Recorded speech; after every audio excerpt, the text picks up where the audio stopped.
Hey, monkey boy. This time I can prove the Israelites weren't black using ChatGPT. Ha! So that's what we're doing now? Using AI? What was that? I couldn't hear you over that smoke alarm chirp you people can't hear. Say that again? Hilarious and original. Hilarious and original. Hilarious and original. Hilarious and original. I said, is that what we're doing now? Using AI to prove who the Israelites are? That's exactly what we're doing, and I'll show you, boy. Oh, brother. 2 hours later. Your room still stinks. Look at how easily ChatGPT debunks everything you chimps have to say. Ha! You was not kings, and you was not Israelites. If we're going to use AI, then let's at least use an AI that's trained on the Bible without the Masoretic mistranslations or any agendas and actually tells us the truth. Liar, there's no such thing. I'll show you. Let's use Israelite Bot. Go to IsraeliteBot.com and ask the same thing. Fine, but I bet it'll say the same thing as ChatGPT.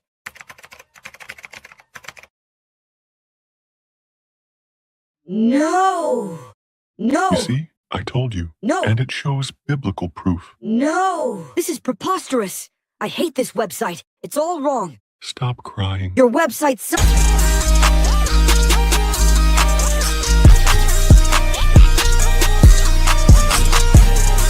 The Rise of Africa, the continent, the diaspora, and BRICS explores the relationships that are affecting the global economy right now. This book explores the relationships of the African diaspora's influence on the African continent and why this is important in stabilizing relationships with an understanding of how BRICS impacts the future, good or bad. You can order your copy of The Rise of Africa today on Amazon.com.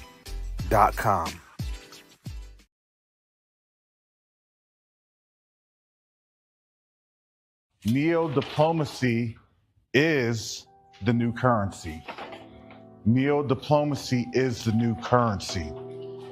The reason that I can say that is you have a couple of different factors occurring right now as we speak on the world stage.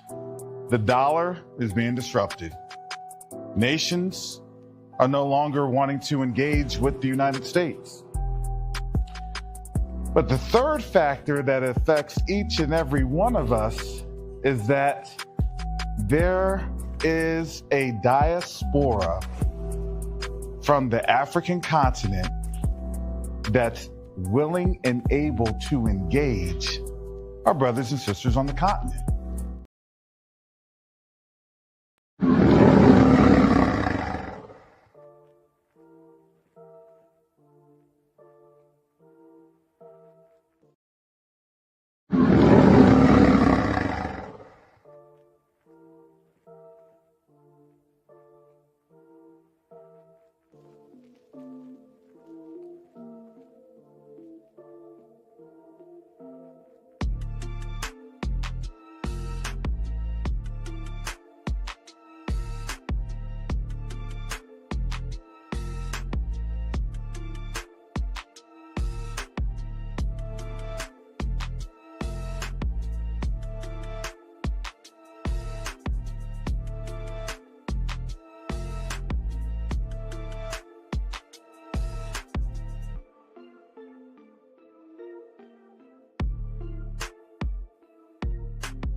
Shalom, salama, siemi, shalom.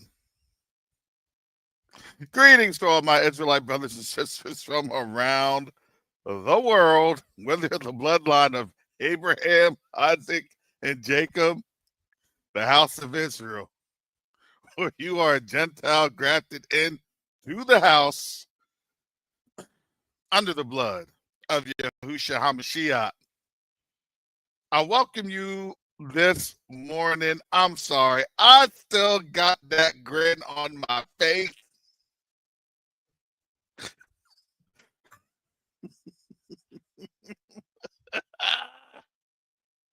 From the whitey lady.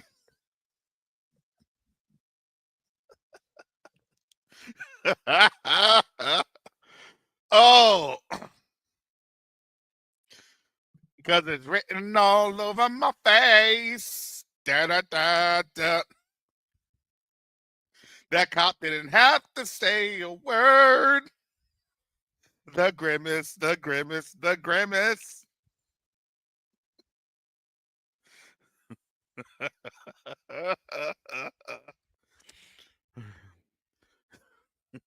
They dropped the bullet, the bing bullet on me. Da-da-da, da-da-da. Never should have gone to the protest line. Oh, oh, yeah. There are some things that we could go on and on and on. Because I'm not gonna lie, I had a smile on my face the whole day. I'm not going to lie. I said, Father, please forgive me for being so ignorant. Because that mess was hilarious. Why'd I do it? Oh, my goodness. Oh, my goodness.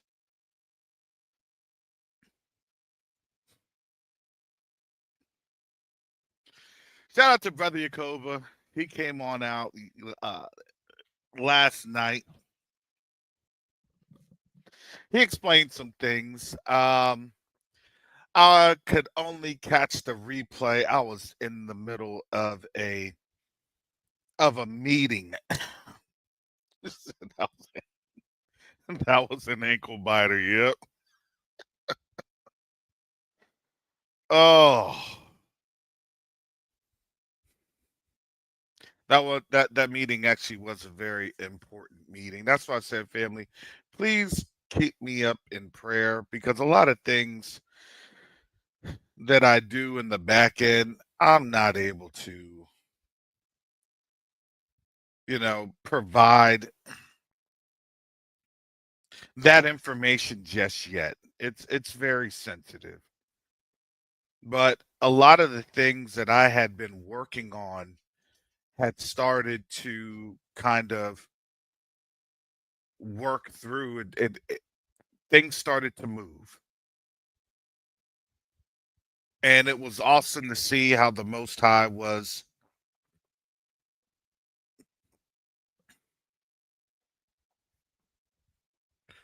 moving and working.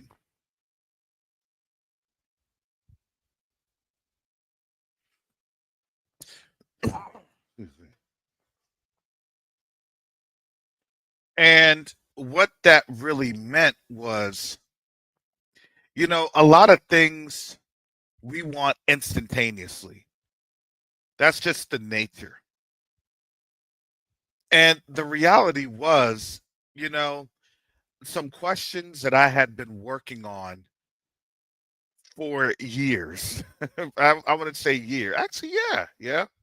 And then one immediate one that I was working on for about 6 months.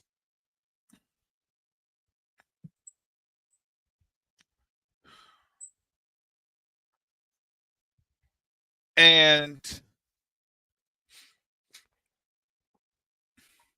as I was shaping that conversation with the group of subject matter experts in the project that we have going on, that it's at the very nascent, it's very low level right now, but people understand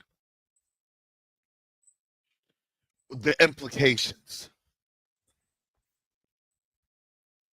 So I also want to say shout out to my Neodiplomacy Corps cohort. They are getting a lot more of the value than what that course has offered. And I'm telling you, it is a training. And as I was there in the meeting, I said, this is my cohort for my Neodiplomacy. This is my advisory corps because we're going to have a lot more of these meetings. They're going to focus on a lot more of these countries, and I'm only one person. I'll be spread way too thin. So what am I doing? This is training. It's hosting the training.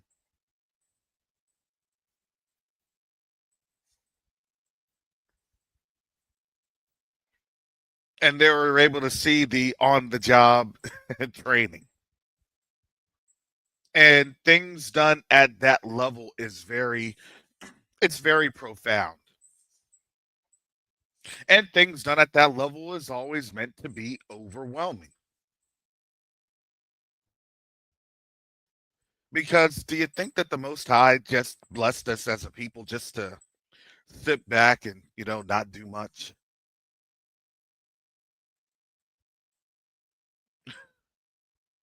Um, the answer in the reality is no. We're called. We're actually called to do a lot. And when we're called to do a lot, it becomes very scary. Just letting you all know that it's designed to be intimidating.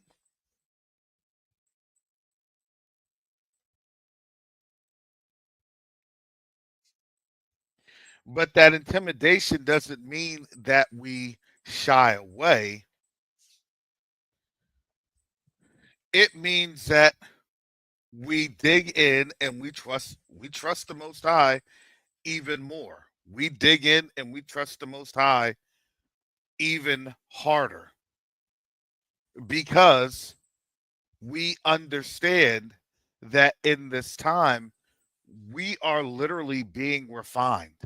Are you going to be the gold or are you just going to be the dross?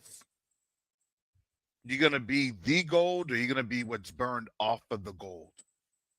You only have two options. You're going to survive the fire or you're going to get consumed by it.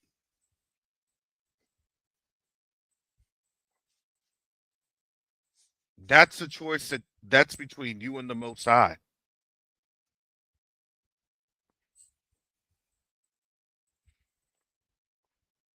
I made my choice. I choose to follow him. And I thank the Most High because I believe that that's an awesome choice. Because the reality is that it's actually not my timing. It is his timing.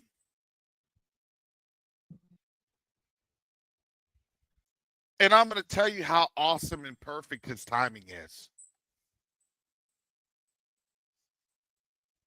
I was talking to my son earlier today because in the meeting was his best friend's dad. And his best friend's dad does some things that was very, very pertinent to the meeting and had a lot of things that's the interconnective tissue. And I'm telling you, the Most High was allowing that connectivity to take place to where some of the things that we do, we tend to think that we have to do everything. The reality is sometimes you just have to shut up and let the Most High do the work.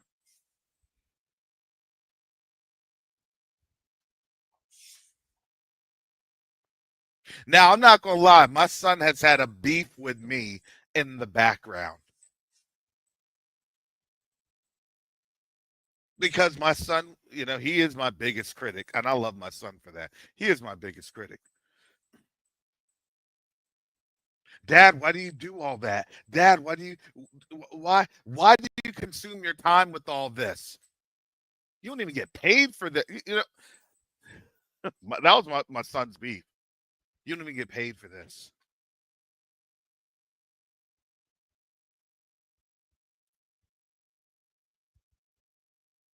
he ripped into me a couple of weeks ago, and he ripped into me. It's not the in disrespect. My son doesn't disrespect. He doesn't. But he'll show the frustration because my son thinks the best in the world of me because my son knows how capable I am. And in reality, he thought that my time and my talents were being diminished. Because why? Because we've learned in this society, in this system, that we get instant gratification, instant payout, instant gratification. The Most High's literally taught us we're farmers. We're farmers down on the range. We're farmers. When I moved from South Florida to South Jersey, I moved and my grandmother had acreage. She had about 6 or 7 acres. And I would see the field, especially right about now, start to green up.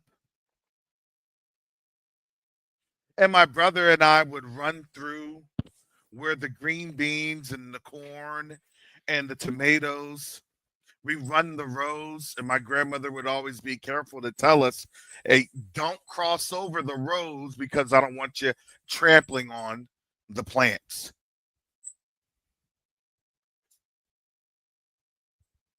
But it was awesome that I had the experience to live in South Jersey, to see the amount of green and growth, because that obviously reminded my grandmother of her times when she lived in South Carolina. And I was blessed to see that a couple of years ago when I drove through the area that she used to live in Gifford.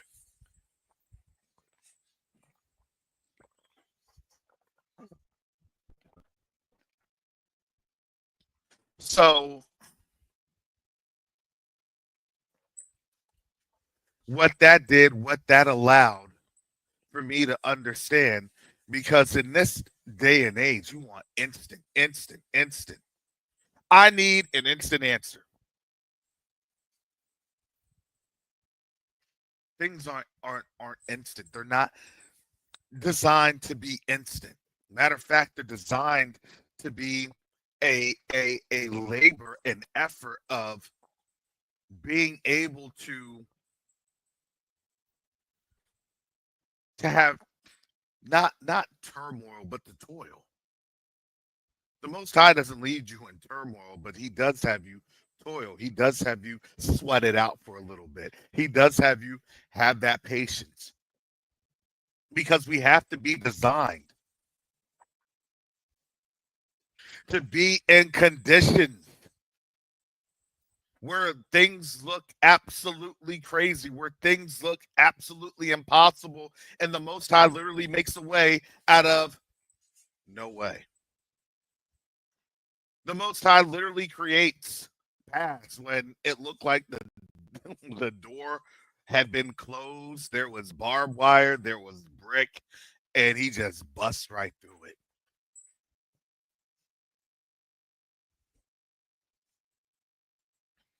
So I am reminded constantly of how awesome the Most High is, because I get a chance to see His wondrous works every day. And I have to think about this because I do get a chance to see His wondrous works every day. So it may start for me to even be more desensitized, because I'm able to see all the awesome things that He does all the time. That's why I have to open my mouth and I have to be that witness of, man, the Most High is awesome.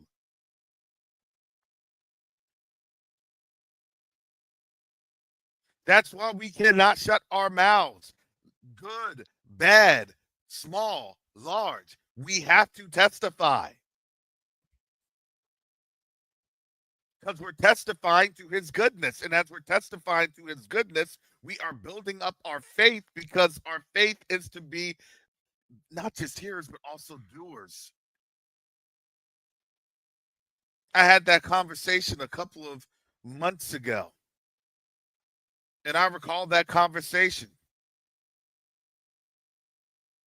Brother Karras, do you know that your faith comes by hearing? I'm going to say in this generation, our faith comes by you got to see.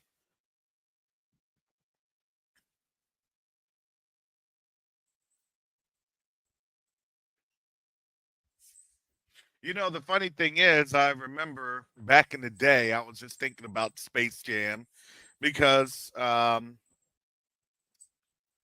was what I was putting on for my kids when I was my last couple of days of substitute teaching.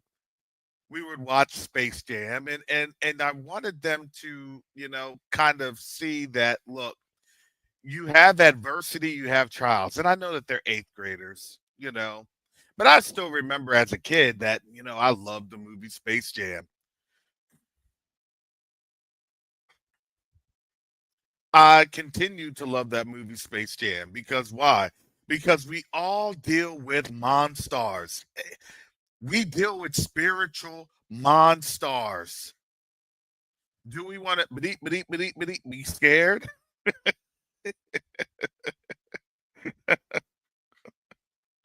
Or do we want to confront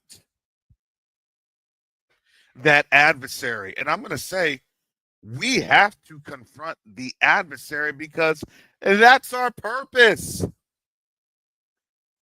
What's the purpose of me being an Israelite? To confront the adversary, to take on the adversary, to slay the adversary, to cut off the head of the adversary, and then take the adversary stuff. Zion.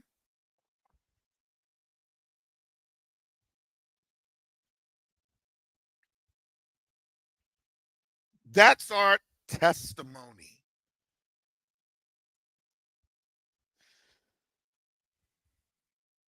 Our testimony is to confront the adversary. Our testimony is to be still. Our testimony is to listen and move when the Most High tells us to move.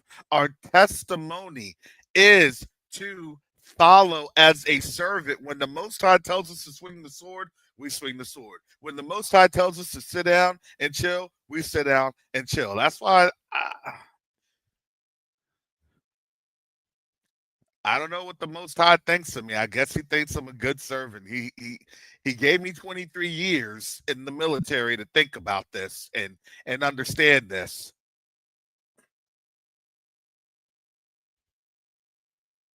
Because I was a good Marine. I was a great soldier. I was an awesome officer.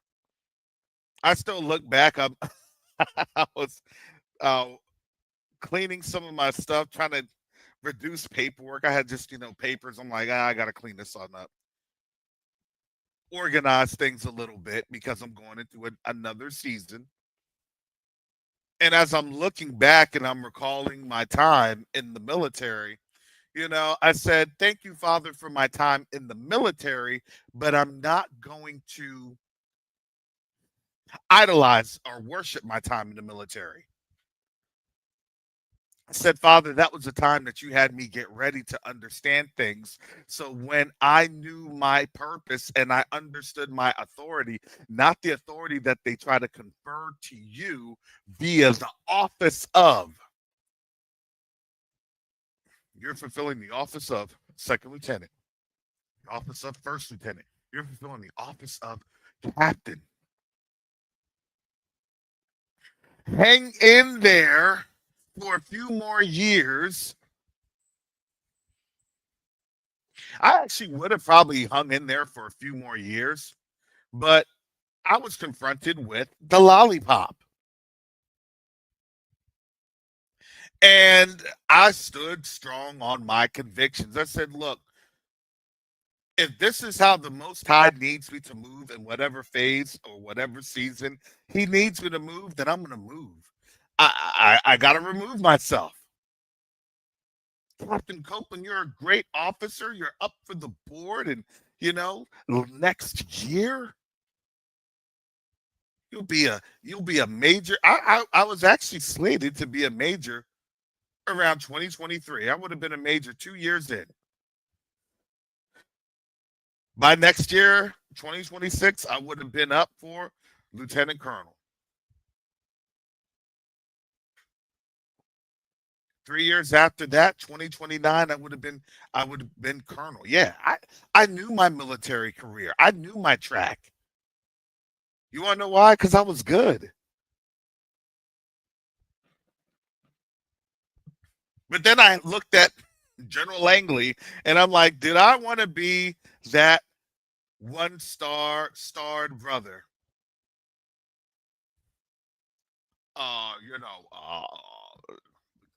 I'll just say his name. Ibrahim Traore. He suppresses the people and uses their minerals. Is that what we want? Do we want to sell ourselves out and make ourselves an international embarrassment for the sake of their control?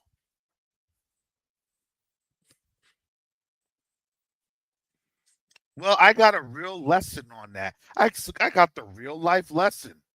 Man, thank you, Father, because that's ultimately what was going to happen. Hey, you get up to these places and these spaces, and you have to then denounce and demean and destroy and throw down. Because why? Because his intent was to create a crisis amongst what? Amongst who? Amongst black folks. Oh, well, Ibrahim Traore wanted us. He was trying to give us citizenship. Oh, I guess he's a bad guy now. He's a bad guy now. That's what they wanted. And did you see how that spectacularly collapsed? Everybody ran to social media. Everybody. Nah, you lying.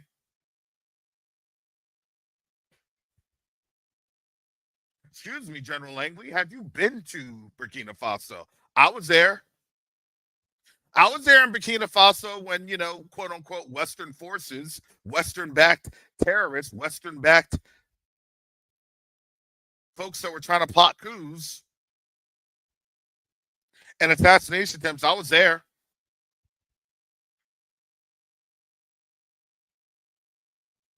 I was on the ground. Do I get my medal? Will the Hebrew community nominate me for a medal of an act of heroism? Bestowed to Karis Copeland. Has been one of the one of a few amount of black folks that were invited of the diaspora and that survived a coup attempt. I didn't see it because you want to know why? The Most High didn't even have us trifle over it. Because why? Because the plans of the enemy always come to what? To naught. The righteous, look, the righteous, the Most High upholds the cause. He causes their paths to be straight. He prospers us. He provides for us. He gives us the dew of heaven. He does. Do you know we serve an Elohim that does? And I'd rather serve the Elohim that does than the Elohim that says that you destroy. You destroy for your comfort. You destroy for your well-being. That's not how you live abundantly. That's now You're going to always look at things in contempt because why? Because you now have a scar, a legacy, a generational aberration that they can't shake because why? Because they are living out the curses of their forefathers.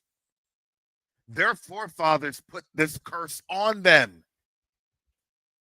Black folks are going to try to retaliate. Black folks are going to, no, we're not.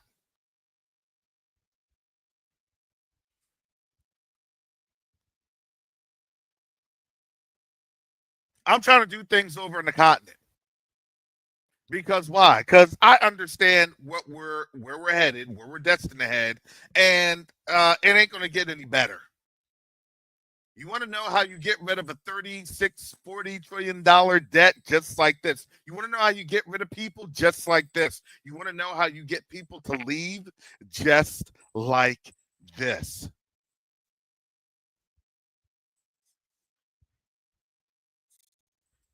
I think that this was a little bit. No, this is the right time. I said probably June. Remember, they don't want to go to war with these other countries. They got to bolster it on up because who does it serve? It does not serve us. It serves them. Yeah, sticking to Iran. Yeah, sticking to the Ayatollah. Sticking to Putin. Sticking to Xi. That's right. Yeah. And we're like, okay, whatever. Inflation is still up. Well, sounding like Lutnick. Well, if you got bananas, everything will have a offset because the price of bananas will go up, but the consumption of bananas will go down. So,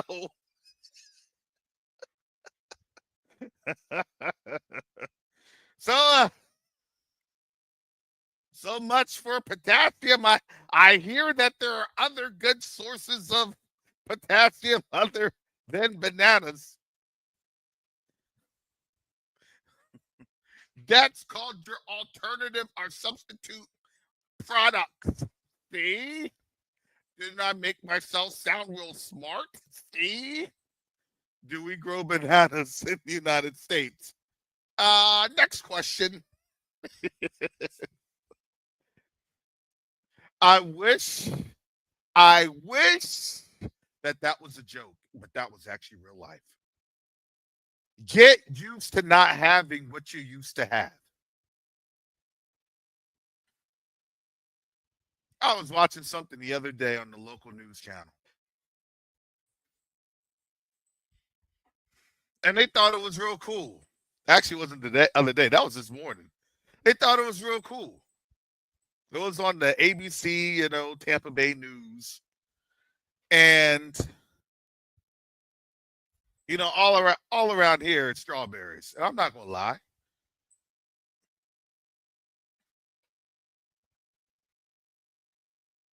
I went to Publix the other day. 2 for $1. I said, oh, snap.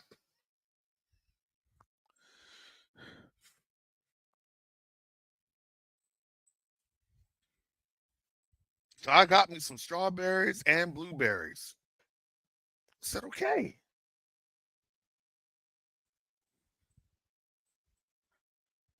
Got them back, got them prepared. Because as I was thinking that, I said, thank you, Father, that they're on sale. I said, but, in the midst of this crisis,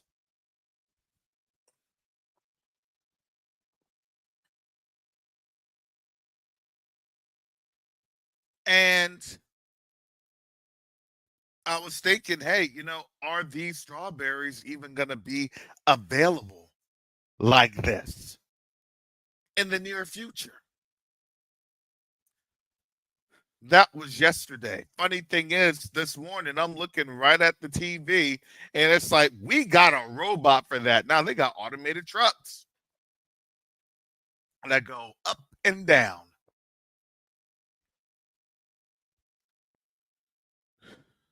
The trenches.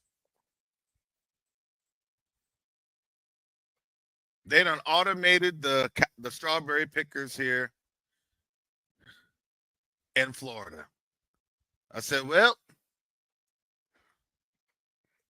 what you gonna do? When the mice agents start to come through, bad boy, what you gonna do?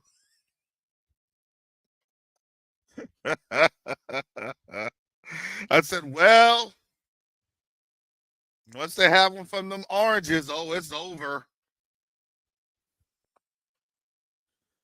You got that strawberries, you got that oranges in South Florida, you got that sugar cane. Oh, it's over.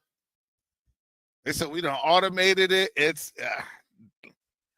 bye-bye.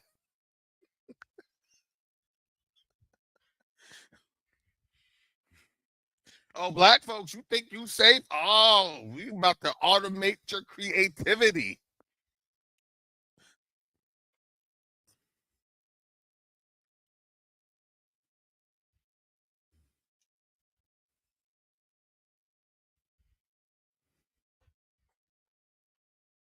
They said, look, all we need is just a little bit of melanin. We're going to get this thing juiced up with this quantum computer, have it as an organic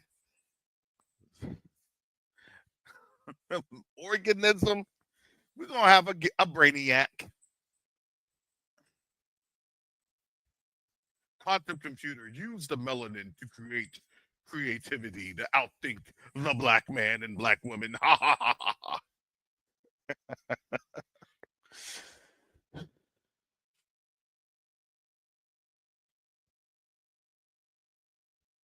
Yeah, no, and the fruit does actually go bad. I have to freeze the fruit. So I get everything together and then I freeze it. I'll let and when I freeze it, I put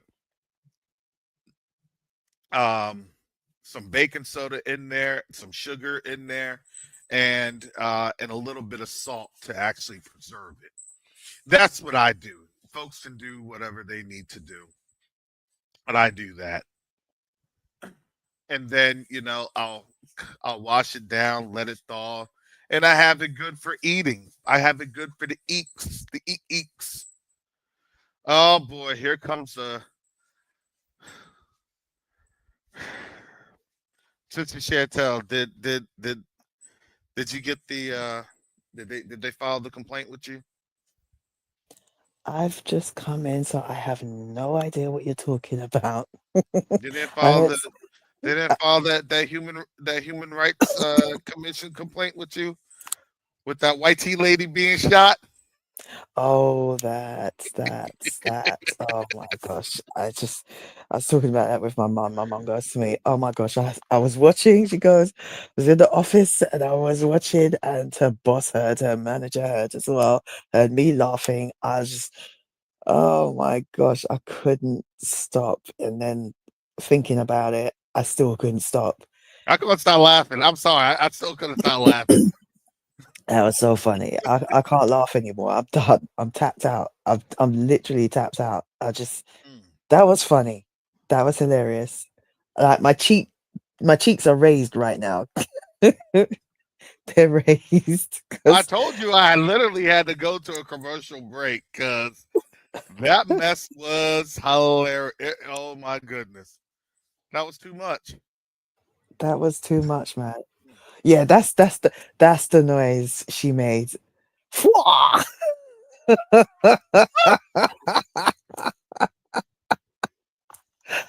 Oh my gosh. You Oh my just gosh. shot the reporter. You shot her. Becky got busted in her foot, man. She probably thought, am I gonna die? I think she was. She looked on out there like she looked on out there like a dog that just got hit by a car. She's like, Mm. She was so scared. You see, the thing is, it's the audacity of these women. They do not believe that they could ever, that anything bad would ever happen to them. That's why she stood where she stood. That's what I'm saying. Yeah, And she it's she was like, she was Becky, front it's a line. brand new day. It is a brand new day. You better understand. You are under them curses now. And the things that you saw, have seen, and participated in our downfall, our the problems that we went through is gonna come and hit you. But it's not gonna be done by us. And that's one of the things that our people need to understand, especially them camps. It's not done by us. Our name has to be guilt free, which is why they keep looking for our guilt. We have to be moving guilt free, and we are, because we're aware of the things that they do, the entrapments, the enticements, everything. We've been They around them weren't for my like rubber bullets. My rubber bullets are locked in the gun case. oh, but it's Oh time my for them to goodness. wake up. It's time for them to wake up and understand what time they are living in. And I would How surmise did they they're wake not up, gonna know. Sister Chantel? How did they wake up? I don't know, because they One abhor the word rubber war. bullet at a time. See? Oh boy. That's I'm sorry. I'm sorry for being ignorant. I'm sorry. So, no, Father help me. Father help me. don't Look, I apologize. honestly, Don't I apologize. don't know what's going on with the algorithm. I honestly thought I was going to get shut down. Like my channel was going to get shut down as soon as I saw the white tee, What, from blonde yesterday? white tee. Yeah, the blonde white tee woman getting popped right in the ankles. The cankles, and you know some of them have cankles. Oof. Oh my goodness. She said, why are you doing that? Me? I thought she was gonna Blood. have I thought she was gonna have her white tee moment and then try to rush that police officer like, who's your manager? Yeah. Ooh, yeah. The Getting police popped are there. off. You got no one to call. And that's so funny because there was no calling of the police. Yo, I wanted to make a VO movie of where she then jumps back on up to try to confront the police officer, and it looks like Kung Fu Joe, and I'm gonna get you, sucker. When it just pop, pop, pop, pop. Letting off all rubber bullets. I'm gonna try to find out if Deep Seek can do it. You know, Deep Seek can be having no chill on over here. Yeah, Finish deep that sea is movie. just That would be hilarious. Oh my goodness. Oh, Minister Rick, shalom. You got to take yourself off mute. You had a little bit of Okay, there you go. there you go. Yeah, Yakoba talked about that on his podcast, but he didn't show it. he he talked about it as he well. referenced you showed it, but he didn't show it. Yeah, he didn't want to show it. He was like, he said, I got too many strikes. I'm gonna be on Rumble and Odyssey if I do that. They won't get it. They won't get us both. Look, that's how we have to go down. That's how we have to do it. Look, you know, we Bebe's kids. We Most High's kids. We don't die. We multiply. Mm-hmm. You talked about that's got to be. I couldn't see you in a uniform. That's it. I mean, you talked about being a soldier. That just and that reference to language that hit me. If that if you were ordered to do that, had you been in, could you refuse to do that as an unlawful order or something, or would you have had to done that? That would have been an unlawful order. So he could have stood down. He didn't have to do that then. Actually, excuse me. That would have been an lawful order because that would have been in line with his duties. Oh, so that all that wouldn't have been an unlawful. So they No. could have made him do that. Then they did obviously did make him do it. No, they made him do that. That was just that the way that the response went. That look, they don't come on out of their own volition. They get ordered to. You're ordered to do this. You're ordered to do that, and that's how. All right. They don't run the DOD. You want to know who the ultimate boss is for the DOD? It's Pete Hegseth and Donald Trump. Pete Hegseth as Secretary of Defense, and then Donald Trump. Okay. Yeah. So out of the black man's mouth as the talking point, that was Pete Hegseth and Donald Trump. So when he walked that back, kind of, then they ordered him to do that too. Then, huh? Yeah, because they got backlash. So they always have to test things on out. That's part of their it's a public affairs strategy. And their public affairs strategy is actually part of their psychological operations with information warfare. They weren't expecting that. Yeah, they didn't expect that. So because of that, then they have to walk it back, and then they have to they throw him under the bus as well. He's the one to blame. They'll never put themselves on out there like that. No, that's his fault. So in their minds, they're saying he just went rogue and said that was him. Then bingo. But you will always disavow. You know, hey, that's on you, and then they'll say that's on me, and then what does he have to say? What I was doing was trying to show and trying to infer. All that other nonsensical, scholastically anecdotes, riddles of him. Basically, he got called out for being a fool. But the thing is that they figured out, because I think they didn't naturally realize, but they figured out that we figured them out ages ago, because not only was we calling out, I don't even want to call him our brother anymore. I mean, he still is, but you know what I mean. Not only was we calling him out, but we across the board, from your shores to here to the continent, everywhere, we was basically saying the same thing. They always use a black face. Well, let me tell you this: the litmus test. How did they find what it is? They define what it is via how, and this is how it goes. African Americans are the epicenter. We are. That's just how it goes. Sorry for all the diasporan folks. And let me show you how the real diasporan model is. It's African Americans. Then from African Americans, then you have the Caribbeans with the British black folks. UK mixed in that ring. Then out in that ring, after that ring, then you have Europeans. And I would say that you would even have Black Americans, Black British, Caribbean,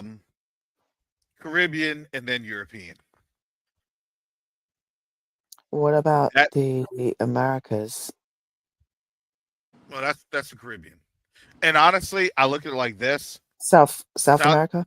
Yeah, and I say this: South America actually doesn't even count. Wow. Okay. Why? Because traditionally speaking, they are very, very totally under the thumb. They don't even count.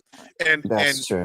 And and it's sad, but they don't count Brazil. They don't count Chile. They don't count Colombia. They don't even count Venezuela. They don't count. You don't. But you mean the Afro-Latinos, basically? Yeah, you don't hear anything from them. You're not hearing from them. Exactly. Because here's the thing: they don't have a power center, right? And their power center is, well, we're protesting, we're saying anything. It doesn't matter what you say, how you even say it. Because here's the reality: they're not speaking English. I'm just being. I got to be truthful. They're not speaking English.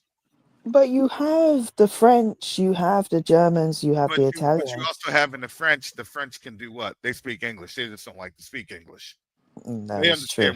understand what we're saying. Don't get Oh, that. they really do. They They really, understand. really do. That's what I'm saying. They understand. They know. This is why. This is why when you had the call out, folks are responding both in the United States. That's the epicenter. Mm. Also in British, or the Brits, the Black Brits. That's the ring, and then you also had the European unions, okay, or the European countries, along with you had a lot of Caribbeans. That's a big influence. That is a connector. All these connectors are there because the islands then connect. But when that happened, everyone spoke out and everyone had basically came to one voice of voicing their dissent. hmm And that was worldwide. That was terrifying for them. Isn't it interesting that I thought about it with all the I mean they didn't the Trump administration literally take black generals and black people out of the military, and they spared him, I mean, weren't black officers really supposed to have been taken out of the military or retired or whatever in a kind of a Trump era purge? That was my understanding. Well, Yeah. well, the reality is that by law, Trump can do that. It's just that the optics will look really bad.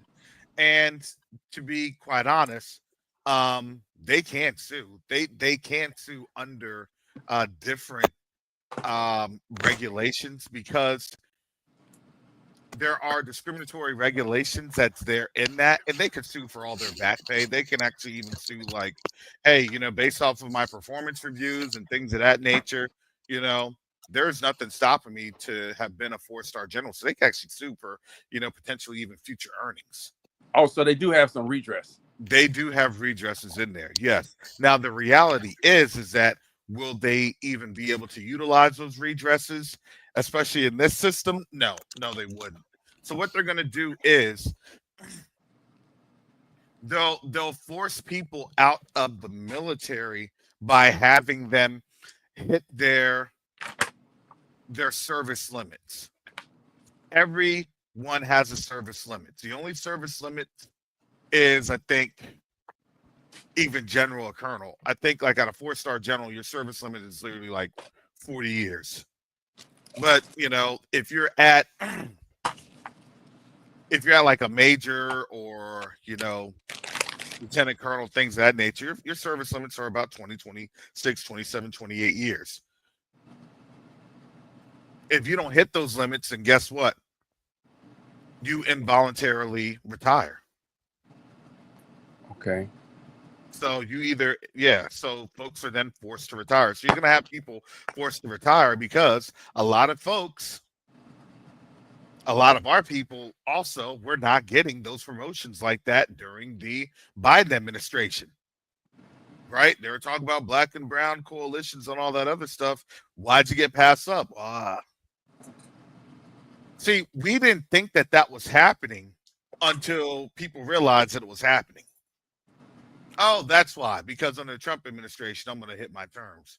Because why? Because you have a lot of folks that have come in late 90s, early 2000s, and now they're in that generational gap that I'm in. They're in that generational gap. Now you're going to have a lot of folks that are coming in to where they don't have that necessary institutional power base that they once had in the military. And we all know it's not there. We saw that. I saw that 5 years ago this time. 5 years ago this time, I was on active duty. And a lot of folks were getting ready to turn in their papers. Well, let me ask you one more question, Karis. Had you stayed in, would you have had a career path of working for a defense contractor or some consultant? Could you have gotten a job from where you were in the military industrial complex like a lot of those guys. I could have gotten a job even now. Even now. Now, here's the messed up thing about this, because I've heard this now from several people. Folks that have had those defense jobs, because a lot of those defense contractors that are us, that are our people, we're military. That's what you do to continue to maintain, right, the level of what you're at on active duty and beyond. They're no longer being hired. They're actually being fired and let go. That's an easy thing. It's an easy process. Hey, it's no fault, especially if you're here in Florida. Hey, it's no fault. Why? You know what? We just had to, there are some business decisions. And why? Matter of fact, we don't even have to tell you why. Who cares? You're gone. You're out. You can then infer, look, man, they got rid of me because I was black. And your problem is? Yeah. What can you do about it? You can't do anything about it. And that's what's happening right now in the federal government. The only people that are kind of safe, quote unquote, safe right now are your federal workers that are our people. Unless, and here's the caveat, unless they throw up bad paperwork on them. And then they fast track their paperwork. Yeah, I learned that too. I used to do that because I was trying to figure out how to fire a civilian that I had, and he was a Caucasian male, older male, and he was appointed by a 4-star general. And guess what he did? Nothing. He literally did the bare minimum, and he left. He would come in at about 10:30. I kid you not. He'd come in at 10:30 in the morning. He'd leave at 2:30. Only work 4 hours. Yeah, we have those people. I've seen them firsthand. You know, I just left the federal service, that is the postal service, and they come at you. They get a paper trail on you, and you got to fight them everywhere. You got to put paper on them, and they put paper on you. But yeah, they got a process. Mm-hmm. Yeah. And he stayed when that 4-star general left, and he didn't have that 4-star general clout because the 4-star general had some issues, and he was involved in those issues. They just shuffled him over to another place. He had to go up to DC. In terms of the military, I was reading they have more 4-star generals now than they did in World War II. And yeah, just all this, you're talking about a bloated it's a bloated budget. System. It's a bloated system. It's a bloated budget. Yeah, because people are trying to get, look, they're trying to maintain their pay. They're trying to maintain their power. So if they're doing that and they have these 4-star generals, what does that actually mean? It means that they're trying to have some more coordination, because there's going to probably be a lot of theaters of war. And now you're starting to see a theater of war being opened up. Not in another country, but literally in another state. I want to get to that. Let me get to this article. I posted this article a while ago in the chat. Let me go ahead and repost this article so you all,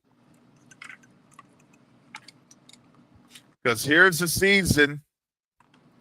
'Tis the season to be deported. Fa la la la la la la. I shouldn't say that. I'm sorry. But it's the truth, because here's what's going on. This was TikTok's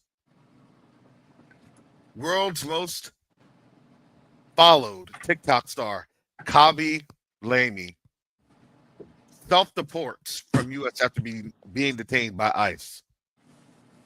Now, in this article, Kabi Lamy, real name Serenge Kabani Lamy, who has more than 162 million followers on TikTok, was detained by U.S. Immigration and Customs Enforcement on June 6th at the Harry Reed International Airport in Las Vegas. That's the brother right there. Mm. Man.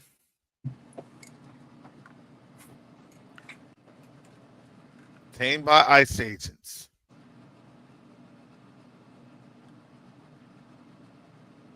Said Lamy was allowed to voluntarily leave the U.S. and return to Italy.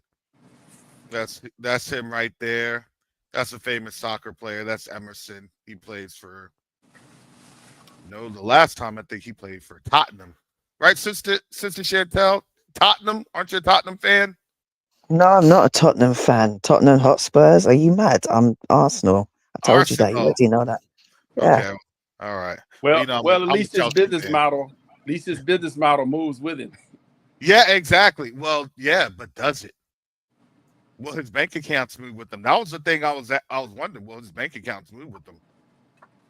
Will his bank accounts will they be frozen? Because you can't take that money with you. Think about this.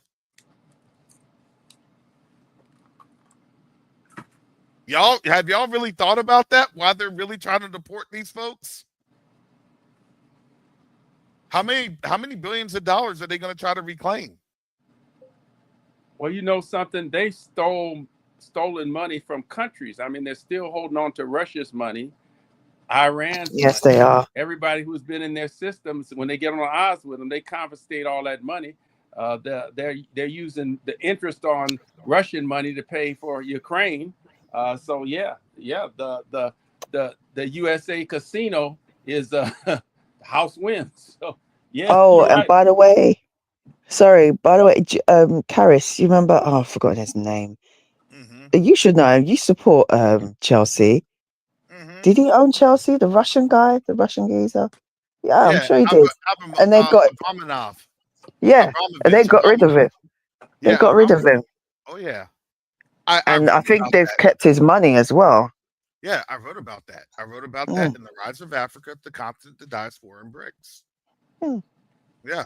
And I referenced him specifically because that was the UK stealing money. And that's just not stealing money. They stole like billions of dollars. Did you know that they didn't even pay him out yet? No, they haven't. They haven't paid him. They haven't paid him, nor are they going to pay them. They literally stole a multi-billion-dollar soccer club. Yes, they did. That's crazy. Well, That's they crazy. taught us how to colonize. Well, the Brits are rough. When we But who do you think you are under, though? Seriously, you call yourself Americans, but you call yourself Americans, but where did they come from? Well, I mean, every time the Brits went to the war, they just played the dog whistle. We're in it. No. What I'm saying to you is that you can't talk about the colonizing of the Brits without actually understanding America's the same way, which is why America is like the new colonizers, right? It has boots in every country. Oh, but where did they come? What I'm saying is, where did they come? Yeah, but where did they come from? When the Lend-Lease came in, they handed over there, but we were colonizing when the Brits went to China with the opium. We were right with them. Oh yeah, but what I'm saying is they're the same people. Oh yeah, they came from here. So it's like I think some people, I'm not saying us here, but some people forget that fact that the Americans are actually the British.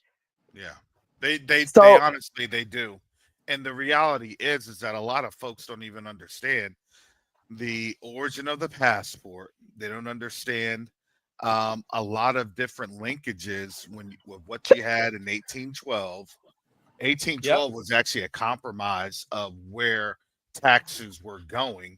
The British still get paid from our taxes. I don't think a lot of people even realize that, because then that funnels it funnels into the British system, and then it funnels to where it ultimately funnels back to Rome. Well, Yes, it does. well, you got the three city-states. Britain is the financial center. We're Hmm. the military center, and Rome is the pagan religious center. Yeah, mess So up your I mean, mind center. And what is the U.S.? What is the U.S.? You literally see that with Colombia. You literally see that with what? The U.S. is the war. You don't have an yep. eagle unless you're going to war. An eagle is actually a sign Karis, he just said that. Little war goddess. Yeah. yes. So that's what we are. And if the war machine isn't what it is, then you don't necessarily actually have a United States. This is what's going on with BRICS. This is the challenge that BRICS has basically posed to the world. The world system, without a doubt. Will the U.S. mobilize to challenge us? Yacoba said it the best. He said, look, are they going to are things going to go down in the Middle East? And I would have to answer. They have to go down in the Middle East. It has to go down. Nobody's going to want to fight in Europe. That's literally what the Middle East was created for. I'm sorry when people get confused about maps and understanding the idea of South Greece. That was Southern Greece. This is Europe. We don't have wars in Europe. So them things. The Ottoman Empire. When did they not have wars all in that Europe? stuff. That's what that reporter said. I will never forget her shrill, disgusting voice as long as I live. Yeah, she said that, and it was very, and people were very insensitive. Thought that was a very insensitive remark, because it was an insensitive remark. But it showed their racism. But yeah, exactly. Okay, well, it's good. It's okay to have everybody else fight, except for us. And so now here's the reality that we're looking at.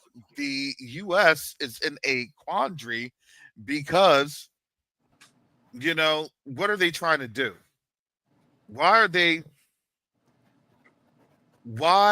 they have this ICE protest going on the way that they have it going on? Well, quite simple. Once you subdue the population group, then you can actually declare war. Now, what they want as a bonus, here's a caveat. What they want as a bonus is that they want us to get emotionally involved, emotionally charged. Because why? Because they know that as a people, as a group, we don't know how to, they think, and I'm going to say this, they think that by and large, and we've proven it by and large, historically, I'm giving you the context here, that as a people, we don't know how to check our emotions. And we will get involved because as a people, we don't know how to check our emotions. Well, and I'm sorry to disappoint them. I'm sorry to disappoint them. Thank you for training us how to check our emotions. The Ruach HaKodesh has us on code, all flavors of Hebrews. But I would go even further. As Hebrews, we always rise up in insurrection. I mean, we went up against the greatest empire in the world, 70 AD at that time, and then and went back again in 132 AD. I mean, that's what we do. We rise up. So for us to put it in chill mode now is something. Yeah, but that's exactly what we always rise up. Now we have to stand down. That's what the Ruach HaKodesh has us doing, and that's what's amazing. I know that's the hand of God that has us all. I'm saying. Even the coons are standing down now.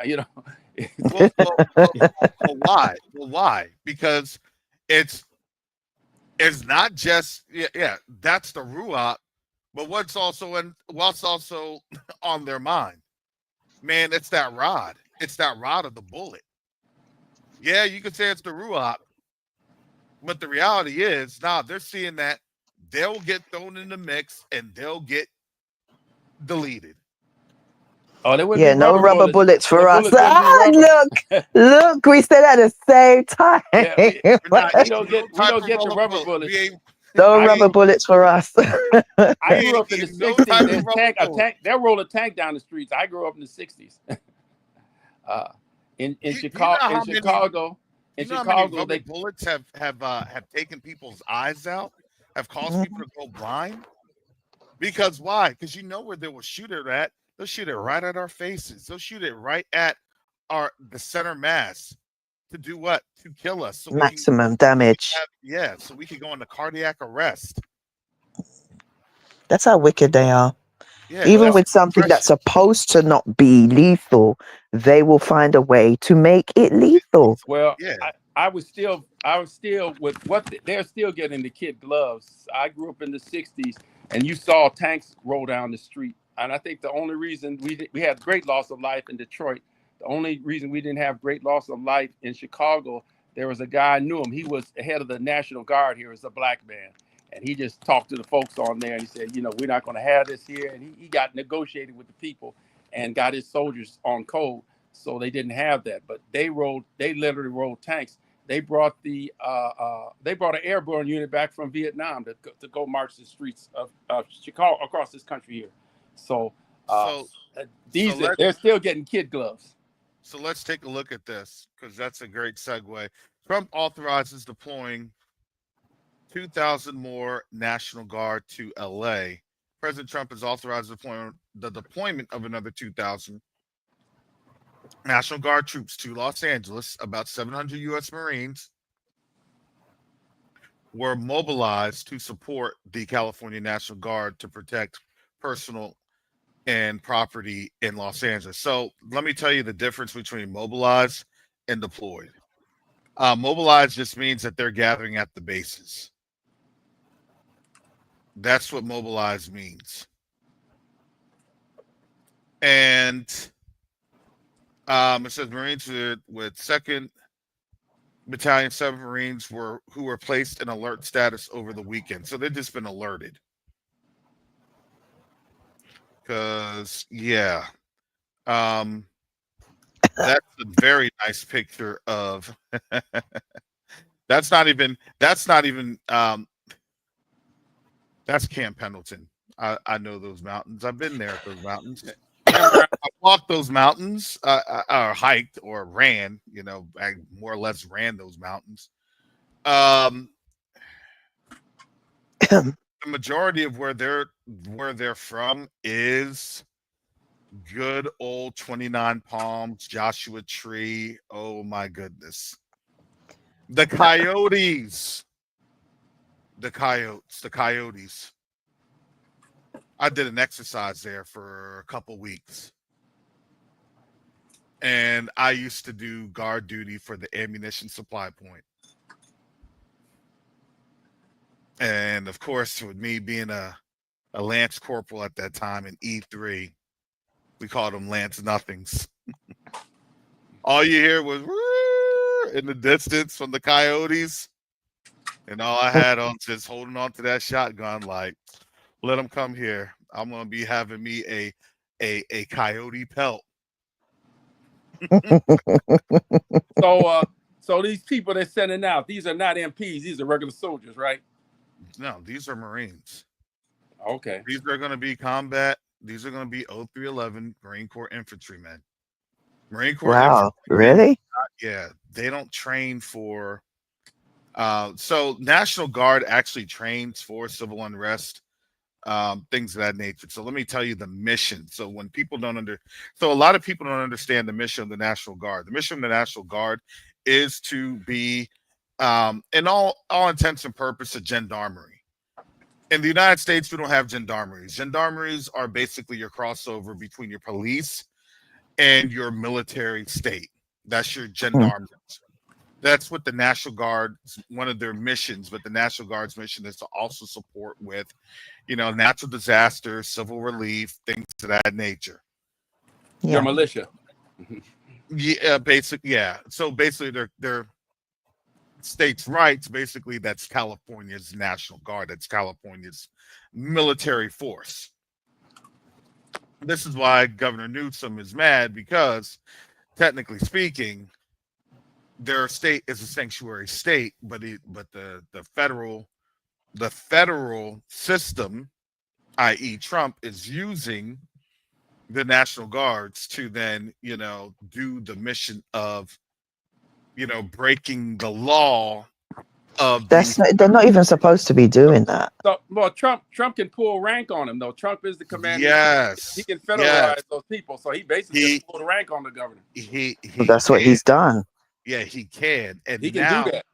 And now what they're trying to say in California, that California could actually have a referendum to succeed. Oh, everyone thought it was going to be Texas first. Well, I thought it was going to be Texas, but yes, this could actually be a referendum to succeed. And then they could actually buffer themselves to be a rogue nation. Then they really send in federal troops. That'd be kind of counterproductive. Then they really send in federal troops. Yeah, and I mean, it could be, it could be if they say, well, we're here to be an independent nation that allows for, the Mexican population and the U.S. population to, to coexist. You're going to have an influx of people that going didn't go there. well for the last people who tried that. Mm-hmm. Yeah, but that's where they would say that, and then that's all they need to do is just their articles of independence and their declaration. Remember, the state, it's the United States, so everyone in the United States has to have they declared that they're in the United States. The states could actually declare that they no longer want to be in the United States. And this was actually a good ramp off, right? If you are in California, because why? Because nobody wants to eat up all that debt. You have a $36 trillion debt that people are going to have to eat up. And then they say, well, California's in debt and things of that nature. Well, it is. However, the GDP of California is like number 7 in the world if it were its own independent nation. Yeah, and it makes sense that they would do that because then they can get them, get their people back to do the food that they need to do. Well, there's states in the South that take in more federal funds than they pay in taxes. So that has been an issue. A lot of red states, they get more money from the federal government than they pay out in taxes. And so that's been a beef with places like California. Well, yeah, but again, in my mind, will then California need, here's the thing. Does California need the United States as much as the United States needs California? No. And the answer is actually no. They don't. Actually, a lot of the monies, when people talk about, oh, they get federal monies, yeah, a lot of the federal monies are to employ people. For what? State or federal operations. If you get rid of that, you don't need it. Yeah. They would be so much better without being part of the states. So they still have revenue sharing? That used to be a thing with the federal government where you have revenue sharing. I don't even think they have that anymore because remember, all this debt has been so tied up. And remember, now you still have California paying for it. Let's just be realistic. It hurts the United States because California pays for a lot of these areas. So in my mind, who will probably succeed? It'll be like a Western Federation. From Washington, Oregon, and California, that the West Coast could be gone. The West Coast could be gone. And on top of that, if the West Coast could be gone, they could actually say, hey, we want to enter into a military pact, military protectionist. Well, military personal protection system. Personal with disclaimer. China. Go ahead. My pension check was due on June 1. And I haven't got it yet. I'm dealing with OPM now, so switch over from the Postal Service to OPM. So I don't know if that's Doge or something like that, but that's highly irregular. So I'm going to be on the horn with the feds as soon as you get off. Yeah, and that is also with Doge and other things. Remember, they'll tell Yep. you that when you retire, they'll tell you retired probably June 1st. You may not get that check till like July 15th. Yeah, I retired April 30th on their record, so it's supposed to come in June. But hey, I'll be fighting for it. But I know that situation with Doge and everything like that, everything that people thought they had faith in, forget about it. So it was really a fake operation to act like they're saving money. It was always a farce. It was always a farce. And now the funny thing is that, you know, it's not that they're saving money. It was just the fake operation that people would look at Doge and not look at how bad the economy really was as people are getting fired, as people are losing their jobs. They want to get people off the books. Exactly. Off the books.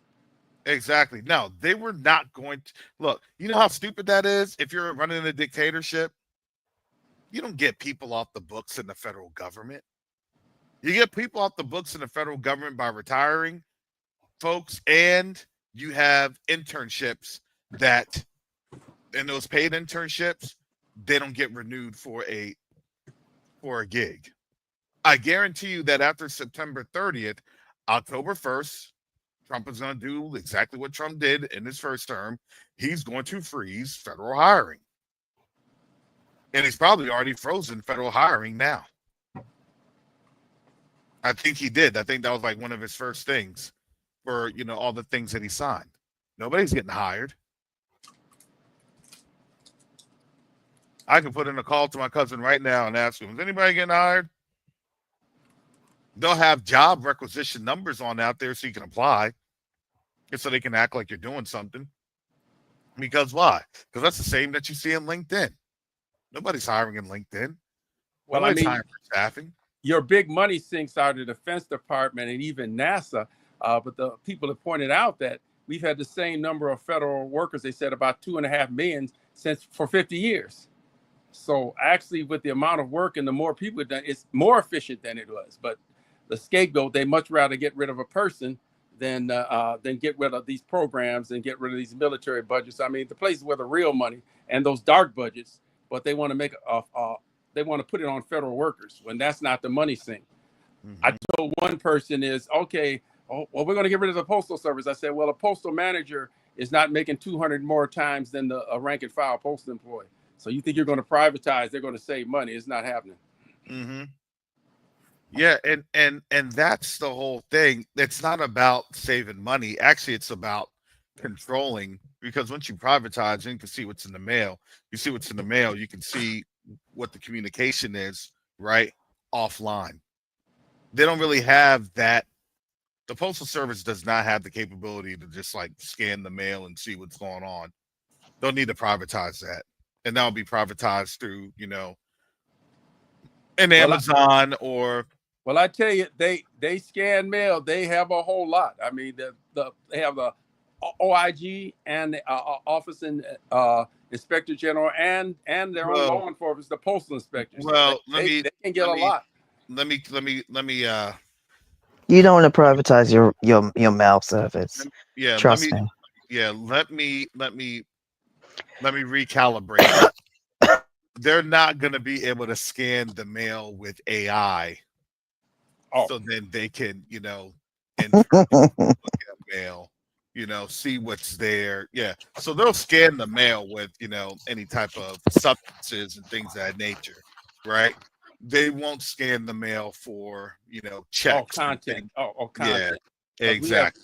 I worked at a facility. We had customs inspectors there. So they were there with the dogs and everything like that. Yes, yeah. Go through your so they do go through for certain what they're looking for. They'll be looking for more things. There'll be more information searched then. Yes, yeah. They're not going to see. They're not going to understand what's in the content. Not to get too parochial. Yeah. If you work at a postal service, all the Martin Marietta, Boeing, all those mail sorting machines are the same people that make for the military industrial complex. A government contract is a government contract. So there's a caveat. While they might want, if it's privatized, they might not be buying those machines like that. But those are the same people. So it's the same thing. Huge amount of money that they get. Yeah, and that's the same when you have military posts. They still have military. You even have postal operations. I think I did that. APO. For like 2 or 3 weeks. This is back in 2002. You know, I had gotten mobilized to California. No, that's 2003, and that was on a work order because they cleared out most of the base for Operation Iraqi Freedom, and I had to go through. We were just getting assigned and tasked to just simple things. So, yeah, doing mail, had to do chow hall 1 week. It was interesting, you know. But so right now, they still have, you know, mail is still done by military personnel. You may have like a post office liaison, but it's still done by military personnel. We had military in the facility, and during the time you're talking about, we were shipping these cargo boxes in there on pallets, and they were coming back full of that talcum powder, Saudi sand. I'd never seen any sand like that. I know what the sand is on the beaches of Lake Michigan and in Chicago. That stuff is talcum powder that comes back from that. That's some beat down sand. That's some fine sand. That stuff gets into your throats. It gets everywhere. It gets everywhere. That's why you do have to. I have my little scarf. I'm walking around my little scarf. And you have that so you can actually breathe. Scarf and glasses. So, but I wanted to get back to this article. President Donald Trump has authorized deploying another 2,000 National Guard troops to Los Angeles, the U.S. officials told the Associated Press on Monday. California Governor Gavin Newsom blasted a new deployment, which was ordered hours after he sued Trump and Defense Secretary Pete Hegseth for federalizing the first 2,000 California National Guard troops to be sent to L.A. over the governor's objection. This isn't about public safety. It's about stroking a dangerous president's ego, Newsom wrote in a post on X. This is reckless, pointless, and disrespectful to our troops, the Democrat wrote. Earlier Monday, the Defense Department mobilized 700 U.S. Marines to L.A. to support Guard troops already deployed there and federal personnel and property, or there in protecting federal personnel and property during protests over federal immigration enforcement actions. The mobilization of the Marines from their base in 29 Palms, California, is temporary to give time for additional Guard troops to arrive. So, what does that mean? What does that mean? So now they're trying to train them over civilian operations. It's going to start looking really bad. It's going to start getting really bad.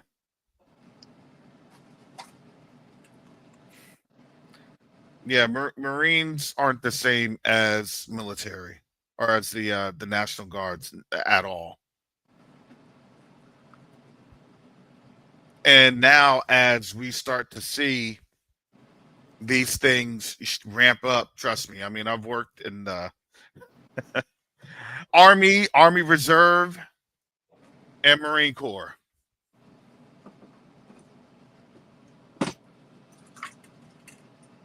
It's definitely not the same. And yes, Sport Living Room Homestead. This is why they did those surveys with U.S. soldiers to see if they would fire on civilians. As Jacoba has stated, this is posse comitatus. It's a violation not to have troops on soil, on land, on federal lands But when that got suspended under remember this thing went to court. It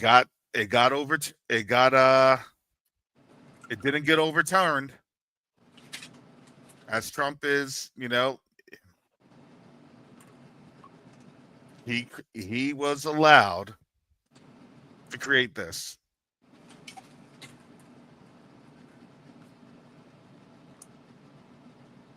So now, yes. So we got the USA IDF. Basically. So now we have folks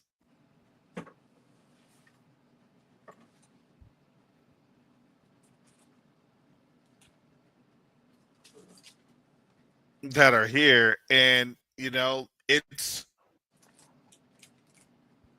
there's always a diversion tactic. Is this what they're doing to then start something in the Middle East? Because Iran broke off talks with the U.S. over its nuclear program. Can I ask a question? Mm-hmm. Is it true that that place is under fire? They stopped talking about the Houthis. No, not. Oh, right, okay. Because I was saying, because I saw my mum was talking about it as well, and she said you don't hear about, because apparently their country was that little strip was under fire, Yeah. like fire. Yeah, so they stopped that. They even stopped that on YouTube. They stopped the reporting. Yeah. So yeah, that's why you don't hear any reporting coming from out of that Eastern Mediterranean No, nation. you have nothing about them. Yeah, because right now they're in the throes, and So they could be burning up right now. Yeah, exactly. They could be burning Isn't up. that a scripture? They could actually be leaving in droves right now back to Europe. We wouldn't know anything about it. And that's why I said if you don't hear anything, chances are something's happening, because whenever you don't hear about something, that means that they are actively trying to negate. They're actively trying to negate any type of reporting. No news is bad news for them. Exactly. Well, because no news means that they aren't able to do what? They're not able to control the narrative. Yeah, they can't manipulate people's minds anymore. Mm-hmm. I can't control the narrative, so I don't want to let you know how bad this thing is, because if I let you know how bad this thing is, then whatever it is that's been working is effective, and therefore, if you understand how things are moving, then it becomes a difficult situation for everyone. Yacoba, kind of I'm calling you Yacoba. Karis. This is kind of off the. I have a pet peeve, a short on our historical. With this thing going on in LA, a lot of people are talking about how Black Americans owe a debt of gratitude to Mexico because a lot of slaves escaped into Mexico. They need to stop that noise. No, but see, we don't know our history. I know it. No, I'm just saying, you might not know this. An army of Black soldiers that had fought the 25th Corps, all black unit, huge unit. Cavalry, artillery, everything. Largest Black, to this date, the largest Black army formed by the United States went into Mexico to fight the French. Right, yeah. They fought the French. These were Black soldiers that went in there and kicked the French out of Mexico. They called the French and renegade Confederates. After our Civil War, these are Black troops that went in there that fought. So they say, oh, you owe us for slavery. No, we paid that debt. Yeah, because believe it or not, it was actually a lot of Confederates that ran into Mexico because they were a fear of being tried for, uh, Treason. for treason. Yeah, yeah, Makes you wonder why they're so racist down there, then, huh? well, yeah, because they literally had a cultural influx, right? So you had black folks leaving, and A then refresher. you had Confederates coming through and saying, "Hey, it's this and that." Some of them are still in South America. Other South American Yeah, countries still have Confederates down there. yeah, they do. They absolutely do. It's the same with the Germans after World War II. It's the same. So what ended up happening, and I could give you an actual. I can go on and on about this because where I was stationed at, because I had gone to school there. I spent about a total of 7-8 months at Fort Huachuca, Arizona. Fort Huachuca was home to, I believe it was the 10th Cavalry. And the 10th Cavalry is Buffalo either soldiers, 7th right or, there? yeah, 7th or 10th Cavalry, yes. And that was your Buffalo Soldiers. Because, obviously after the Civil War, they didn't want to have any type of incursions as the United States was trying to then, grow up and grow out after the Civil War. Because remember, you still had the Gadsden Purchase, you still had the Louisiana Purchase, that was ongoing. That didn't really necessarily have the steam that it needed to have.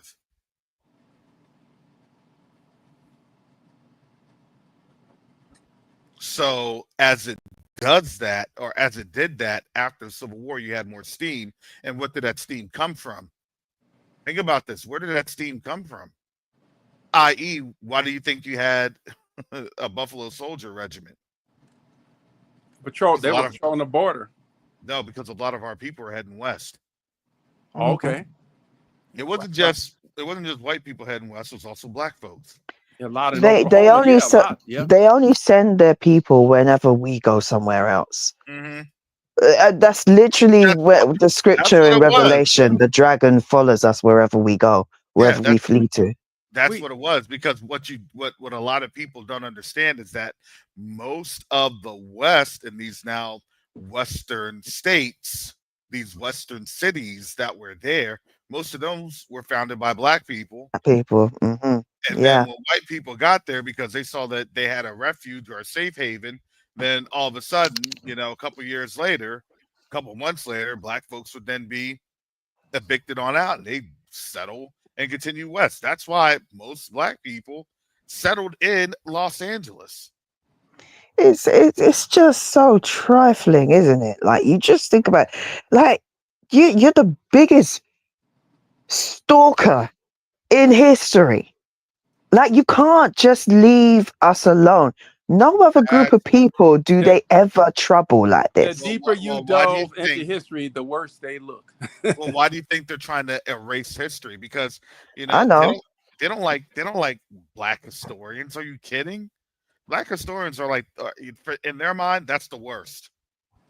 That's why they try to demonize them and say, oh, it's pseudo history and all that. Yeah. Man, and I love when they say they're trying to whitewash history. I'm like, what? Do you actually know why they don't? So here in the United States, I'm going to tell you this, Sister Chantel, because a lot of people don't get this. Here in the United States, they actually don't like to talk about European history at all. Really? Mm-mm. Well, actually, no, I can see why they wouldn't. They don't. No, they don't. Would you like to know something very interesting?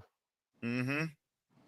Okay, so we all know about the mud flood, right? Mm-hmm. Do you know what was in that mud flood as well? they found, and they did. There was actually a documentary years ago on YouTube.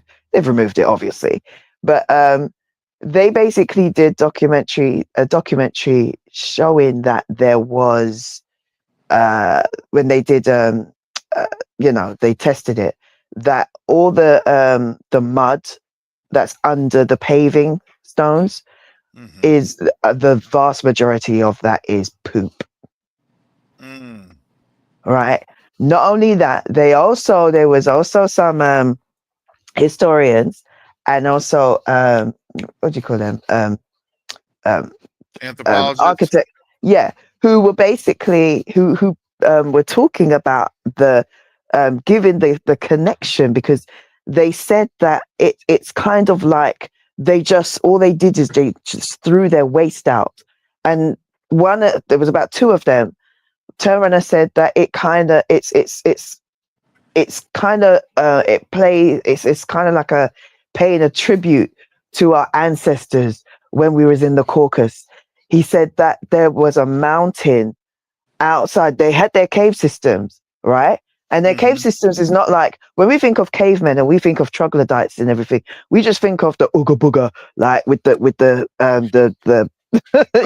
little Red Flintstone. Think about, yeah. We think of that, but that's not what they were like. They weren't like that, right? They weren't like that. They were. It was very.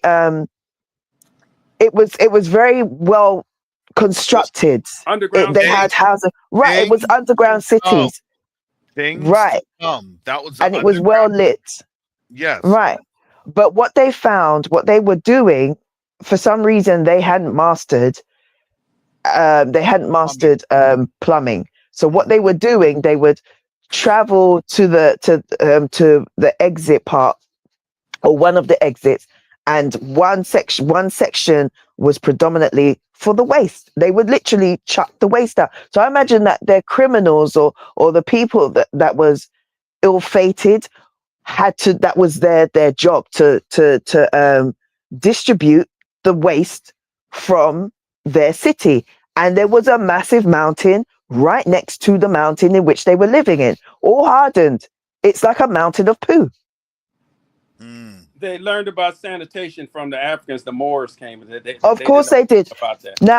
Now I want to ask you a question, because I was telling you this the other day, Karis. Bear that in mind.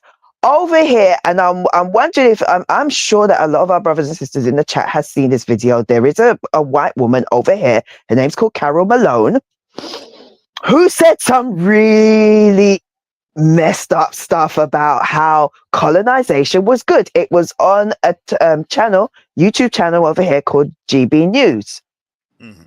Blonde haired woman. She had on glasses, and there was another woman that was I think her name's called Susanna Reid anyway, and a third woman. But basically they were saying how colonization was good, and that the man was arguing, saying colonization was not good, it was bad, it was wrong. And she was saying, no, it was good, and he said he said no, it wasn't. And she says, well, it was good for us. And I'm like, well, of course it was good for you.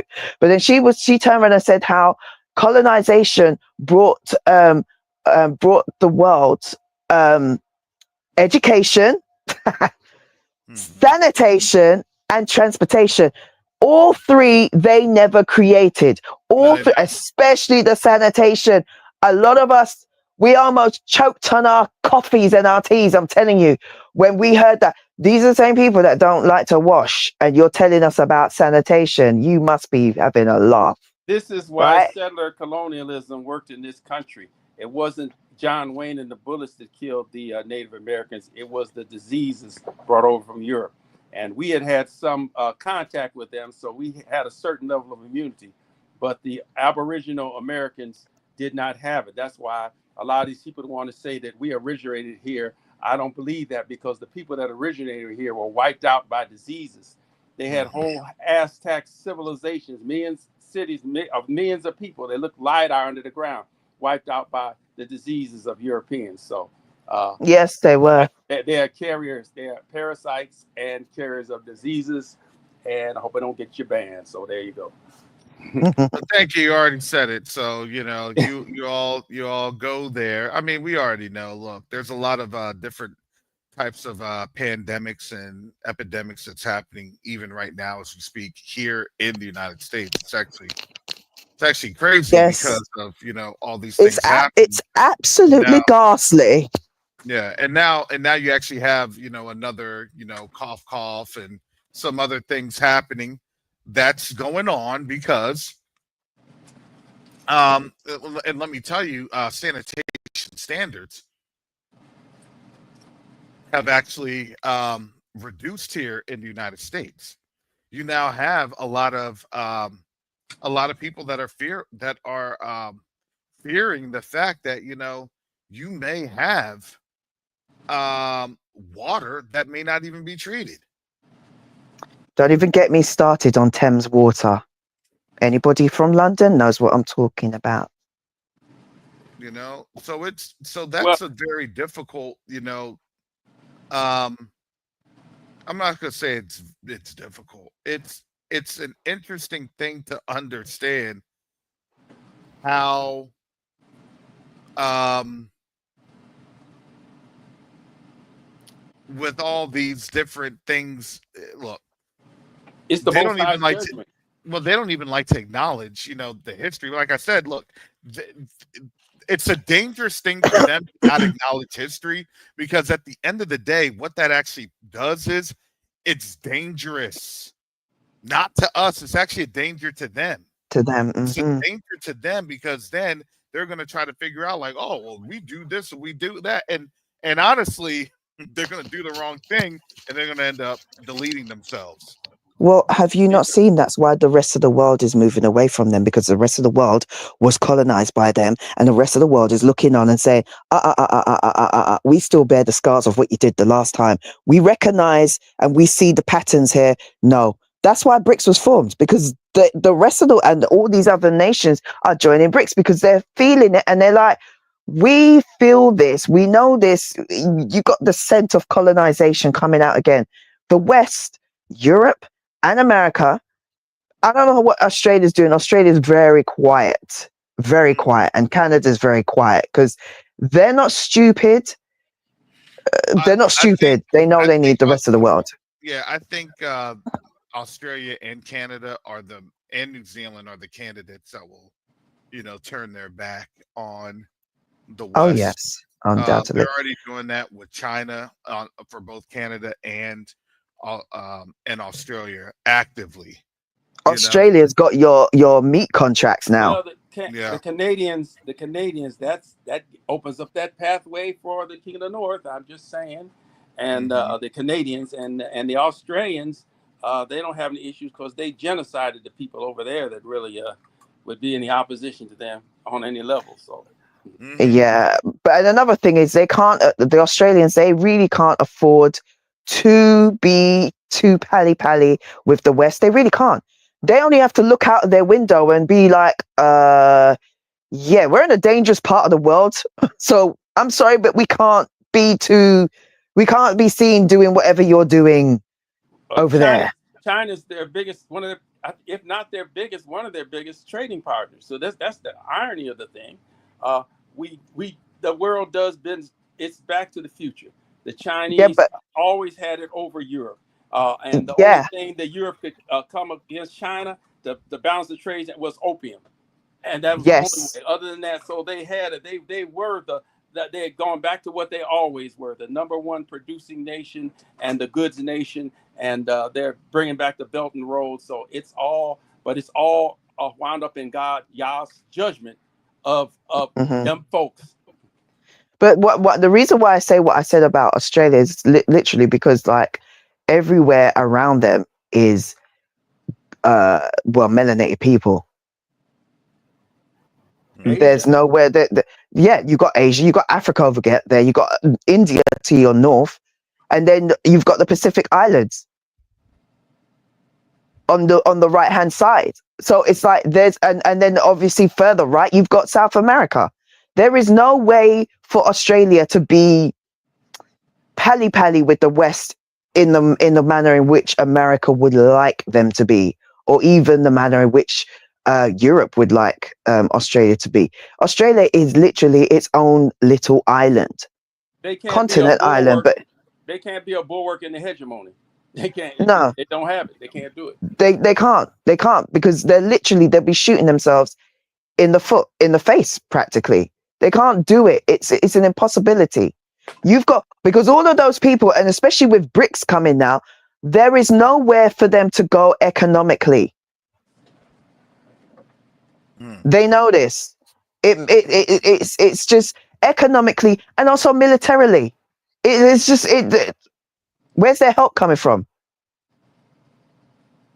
They're not going back to Mother Britain. Oh, of course not. And the thing is, they wouldn't even want to anyway. The Australians, the British living in Australia, they love that country, and they really do take the when I don't know how many people saw, there was an American woman that went over there and she started mocking some baby, I can't remember what it was, I don't know if it was a possum or something, and the Aussies went mad. They take that stuff very serious, like don't touch the animals there, especially the young, where and she was mocking the mother whilst holding the young, like, I've got your baby, and the Aussies, they dragged her, and they found out she was I think she was a vet or something. She worked with animals, and they hounded her workplace. I don't know if she still got her job, but they don't take that lightly, considering the fact that they killed off most of the creatures there anyway. But it's almost like they're like, no, we did what we did. Yeah, we can't be doing this anymore, and we're not going to allow anybody to harm the animals. So I kind of respect them for that. But yeah, they're not leaving that place. They have no intention of leaving, but they also understand that they're in a very precarious position in every field. They have to be good neighbors. That's they have to be. We don't. This country, we don't want to be good neighbors. We can't be friendly. We got to run the block. We can't live with our neighbors on the block. You can't even be friendly to your own brothers and sisters. They can't even be friendly to Australia, to white Australians. They will shoot them in the foot. They will cuss off British reporters and tell her to shut up. Like, what's her name? Marjorie Taylor Greene did. Like, they can't even be friendly to their own kin. Wow.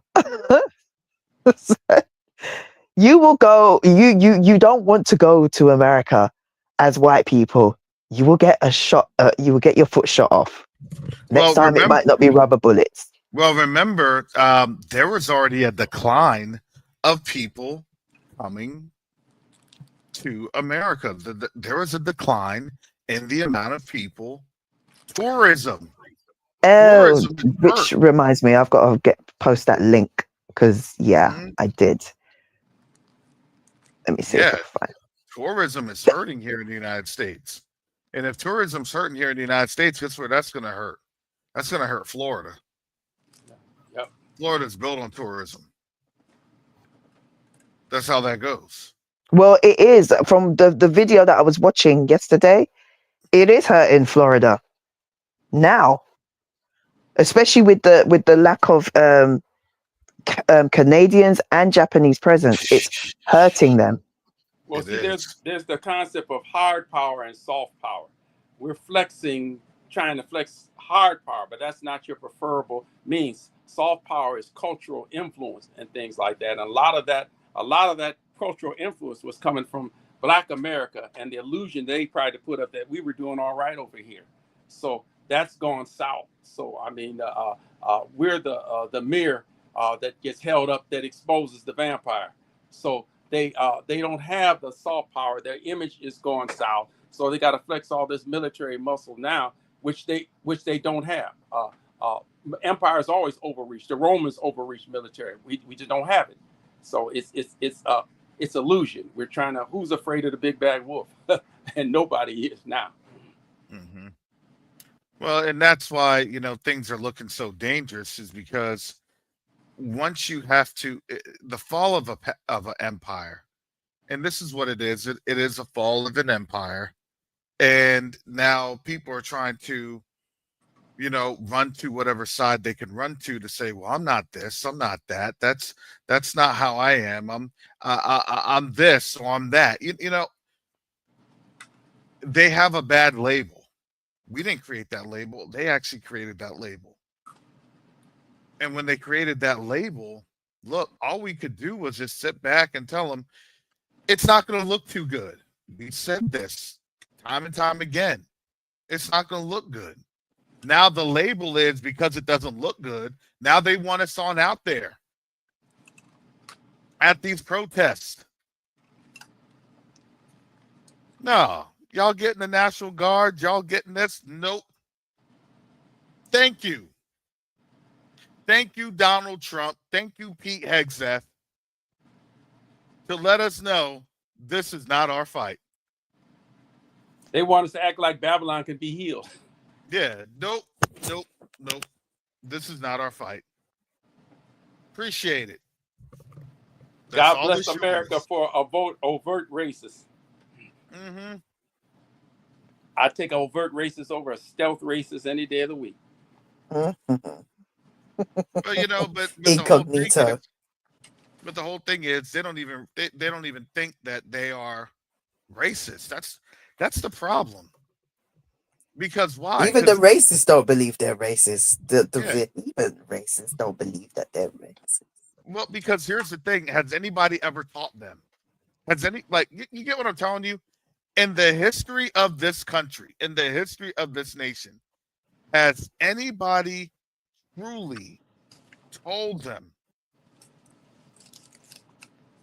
Our people did, but they're not going to listen to our people. But you didn't have.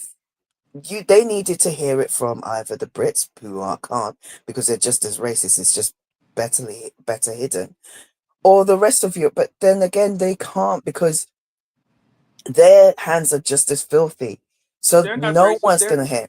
They're enforcing God's natural order. Didn't you understand that? This is the way it should be. That is true, but still. Donald Trump said, it's DEI. It's self-evident.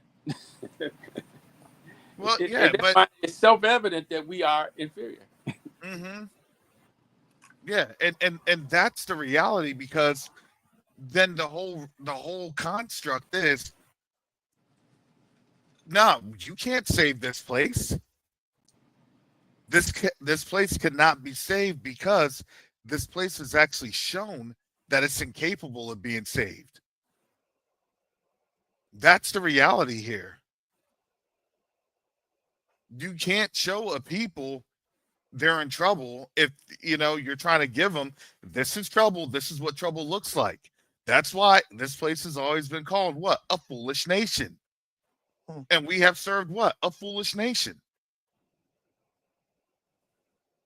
So when you try to help out a foolish nation, you're going to get hurt yourself. Leave it alone. Leave things alone. Look, hey, sorry, y'all don't even understand what it is that you're doing, because you're incapable of being able to truly have an emotional understanding of the people that you have oppressed.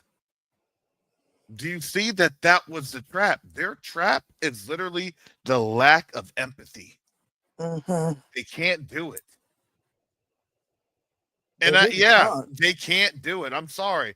Sorry, I hate to generalize, but sorry, white folks, y'all can't do it. Do you know something? Yeah, go ahead. What's really bad, and this is what, I'm not trying to. I'm not sticking up for anyone or anything like that, but white British aren't like American British. Most white people in Europe, they're not like your white people. No. And it's so bad. Let me tell you how bad your white people are. Mm-hmm. And I hope they're listening, because your white people are so bad. And the Brits over here, the white Brits over here, they're so confounded by it. They really are.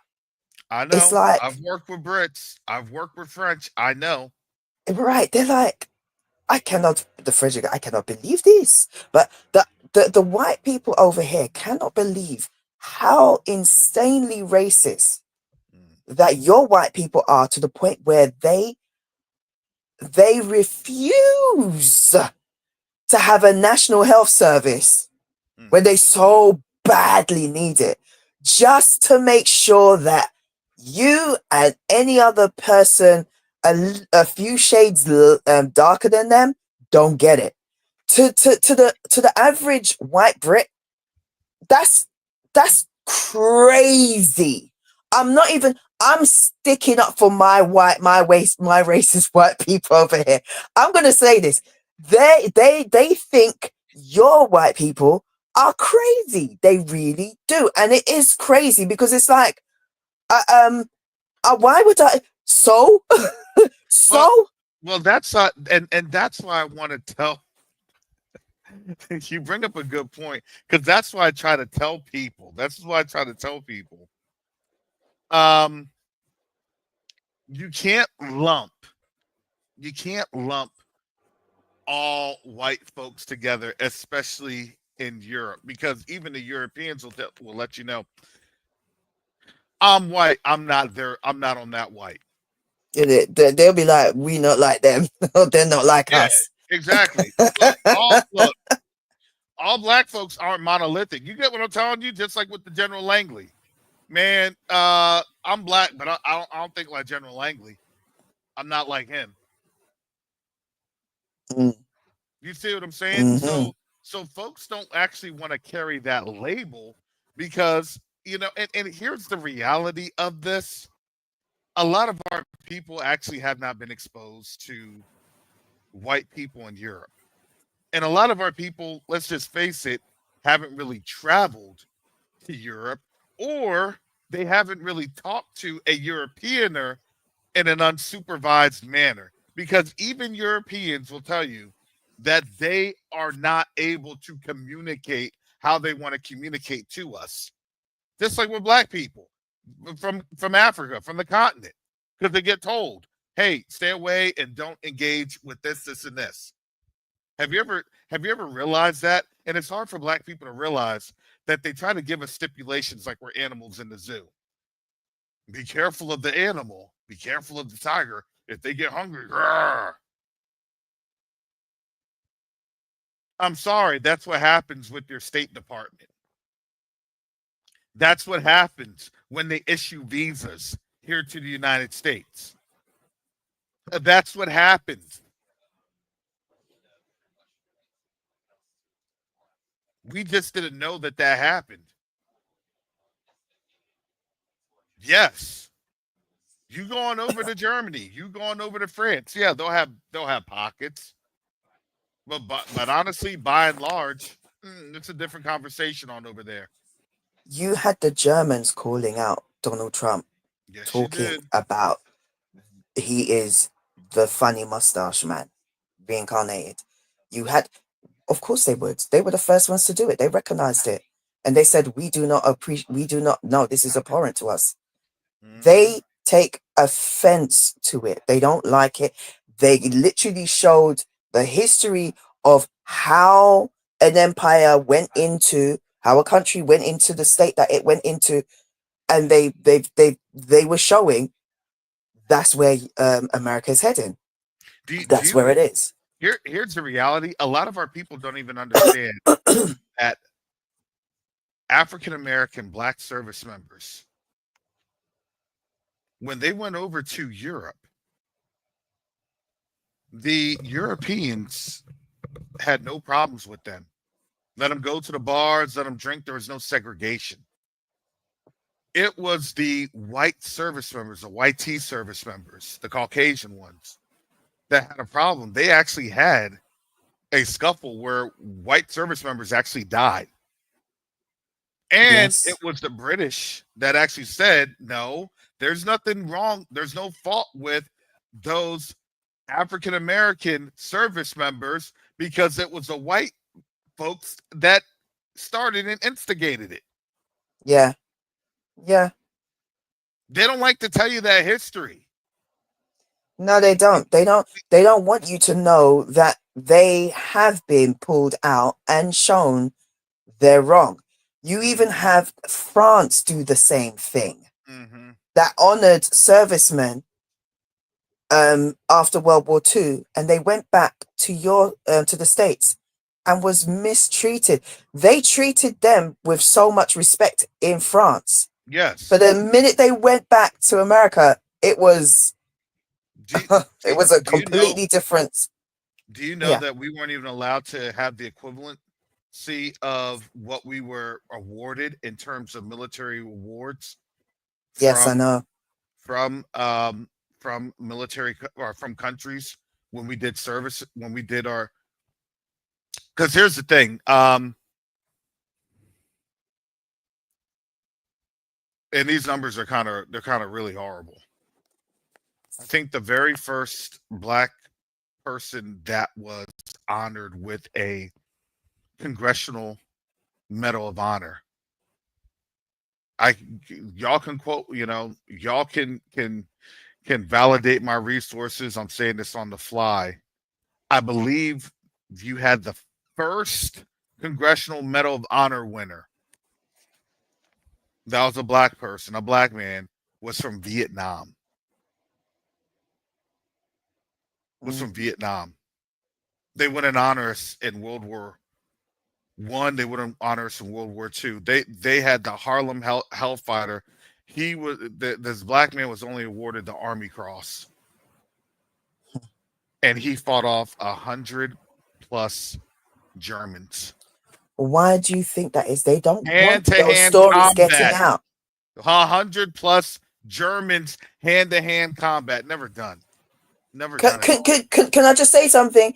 I just want to say, they don't want you knowing that, because what did you see how they talk about the Book of Jasher and say, oh, it's that's fairy tale, because they don't want you to make the correlation and the connection between who you are today is who you was yesterday. Yeah. Yeah. Mighty men of valor. The funny thing is, I laugh because when somebody was talking about, they don't want to have a race war with us. I'm like, or we would lose in a race war. I'm like, honestly, I think that, yeah. I'm like, nope. Honestly, I think that we look. For us, when we get on accord and we understand how to do things, our tactics are really on point. Mm-hmm. Do we think about warfare all day long? Honestly, no, we don't. But if you threaten us, that's when we think about warfare. That's it. When we get threatened. Other than that, we're trying to just do what we need to do to take care of ourselves, because they have so systemically harassed us to the point that we can't get jobs here, that we've been so systemically curtailed in how we're able to support ourselves. We're not even thinking about that. We're thinking about trying to get $1 so we can pay some bills. They're thinking about a race war because why? Because they see the decline that they put themselves in. Ain't nobody did Liberation Day. There was no Black man that told Donald J. Trump to do Liberation Day. Nah, homie, you falling on that sword all on your own. The Blacks made me do Liberation Day. The Blacks. I'd love to say that, bro. Really. It was the Blacks. I was trying to come with the plan, and the Blacks told me, you know what? It would be a great idea to have all these terrorists. And I said, I was telling the Blacks. I hate when they say that. The Blacks. It was the Blacks. Because why? Because that's exactly what they're gonna do. Look, we all know. And I said that literally over 60 days ago. Oh yeah, they're gonna have these terrorists. They're gonna shoot themselves in the foot, and we're all gonna be suffering. Now we're all suffering. Simple. Now, when it really gets bad, then guess what they're going to say? It was their fault. It was the blacks. Spanish Inquisition. Yep. It was the blacks. See, because of all this, and they didn't want to vote for me. They were voting for Kamala. Kamala. The blacks. Like, get out of here. I just wanna fight to grasp and twist his lips. I just want to do that. You know, you just grab him and just twist like. Now, listen, Sister Chantel, we're not going to have that here, because honestly, that is what they want in these channels, to shut us down.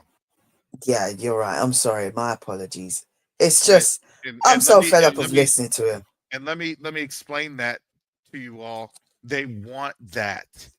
They can't get us in the actual physical spaces. They want to get us in the social media spaces. They're looking for ways. Yes, exactly. Because then, whatever, insurrection act, and you don't know the scope of that insurrection act. Oh, hey, that's a criticism. I never criticized the president. I never criticized the flag. I never criticized the Constitution. I'm just speaking my opinion, as everybody else can see what is happening in this nation, what's happening around the world. There are policies that are being done, which is then creating issues. I don't care how much they want to sugarcoat things, and they can't. They can't. Now, for them, oh yeah, they can criticize the president all they want, because why? That's their purview. Us, we cannot. Man, you better understand how you are as a second-class citizen. We are. So that's why I try to, help people Did understand. you say second-class citizen? Yeah, we're second-class citizens. Yes. You're not even that. If you're going to be honest, you're not even that. Yeah, we're not even that. We're the bottom of the of the. It sounds cruel, but that's what it is. We're the bottom. We're the bottom of the American caste system. That's what it is. We're in a caste system. It's just that now folks don't really understand their caste system, and now they want the bottom of the bottom in the caste system to go on out there and, let's just face it, keep their status alive. Mm-hmm. Help me in this caste system. Help me to stay on top of you. That's the thing. The cheek and the nerve when they say, "Come out and help." We need to get back to how things. We need to save America. Go back to how things used to be, and then you ask them, "Oh, that's interesting. How did things used to be? How were we treated before 2020, mind you?" Exactly. How was that? Please describe. Please qualify that statement. Just like qualifying MAGA. Make America. Exactly. And they know what it is. They just don't want to tell you what it is, because that's too embarrassing. And the reality is they're now getting the backlash from the rest of the world. And it's funny because they're in two groups. The Reds, they're the ones that are saying, the Red Caps are the ones that are saying what they're saying, and we know they're alluding to way back. And the Blues, we know on the left, we know what they're saying. They're saying we need to save America's soul and everything. And I'm like, America is a soulless whore. What are you talking about? But they want to save it, and I'm like, they're like, we need to get it back to how we need to. I'm like, what from 2020? What was it like then for us? What was it like for my people? Mm-hmm. What was it like? And they're both the same. They are both the same. Just one wants to be more open with it, and the other one enjoys hiding it. But you're both the same. Yeah. Yeah, exactly. The two wings on the same bird, and everybody knows that. That's why we're not playing with the game, and they're mad that we're not playing the game. Matter of fact, we already done said that we stopped playing the game. Exactly. It's because, your turn. Pick up the piece. Yeah, pick up the piece. Exactly. Pick up, and then why? We'll quietly go to the background, and then we blame everything on you all. We've learned this. We have learned this. That's why, look, they want us bad. I told you all they want us bad. Get to the front. This is how we can get you to the front. This is your recognition. To do what? To have you as a body ornament. Sorry. I do not want to be a body ornament. You know what that is? That's a Christmas tree ornament. Because that's exactly what it was. I don't know if people actually understand that. In the caste system, the whites in America they were the slave catcher class. They weren't the top. They weren't the elite. Yeah. But their job was to keep us in line. So they aspired to be elite, but they weren't. They're just they made two-tier system, and they're just above this, but they're not the elite. And the elite will throw them under the bus in a minute. The elite will throw them under the bus. And now what are they doing? They're being thrown under the bus. We didn't do any of that. Look, they're the ones that invited the folks here. And you know what? The reality of this is, when people are like, I'm shocked and I'm appalled. I'm like, why? Exactly. I'm like, why are you shocked and appalled? You know what the crazy thing is? We've been saying that this was going to happen for years. Well, that's why I said in the chat, they used to come in here and laugh and say, "You're out of your mind. This is never going to happen. There's not going to be no war in between Russia and Ukraine. There's not going to be no war in the Middle East. There's not going to be this. There's not going to be a famine. There's not going to be Look, shout out to brother Yacoba, Minister Yacoba. He had been saying that for years. From since 2016, pretty much when we woke up. Yeah. And I had called why they were going to do it. Why were they going to do what they were going to do? Why is that? Because they're running out of money. They're running out of money. You're on mute, Minister Rick. Maintaining an empire is expensive. It bankrupted the Brits before us. Yep. They're getting bankrupted. And they're being bankrupted because China, Japan, and all the rest of these other nations are not buying the bonds. They're cashing out of the dollar. This is 400 years. However, there are mechanisms to the profit. We're just telling them, look, this is the mechanism. This is a mechanism. All right, final thoughts. Because I got to get to work. I got to get to work for a job that I'm getting paid for, for a difference that's made internationally. Final thoughts. Go ahead. Okay, I was just going to say thank you for having me on. This has been a good discussion.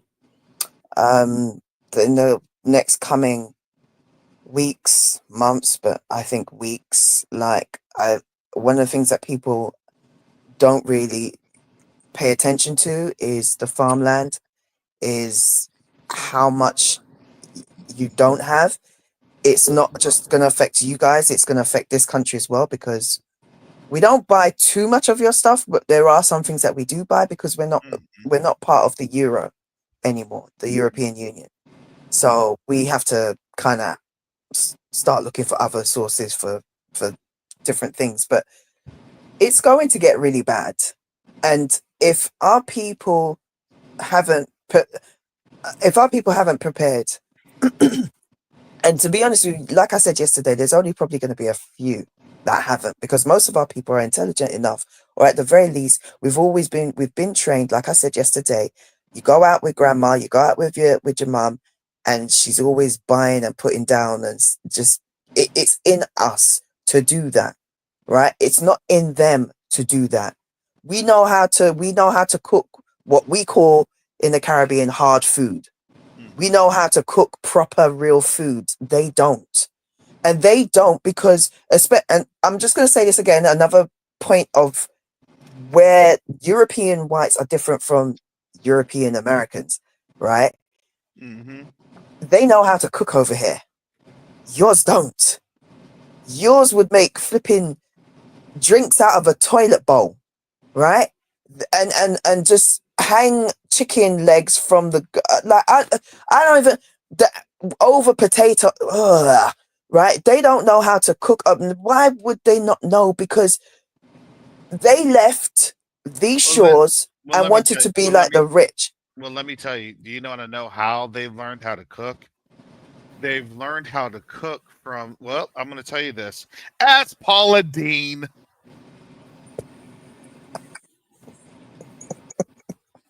You want to learn how? I mean, for real. You want to know how they cook? They learned it from black folks. What's your recipe? How'd you do that? How'd you make that? That's how they learned how to cook.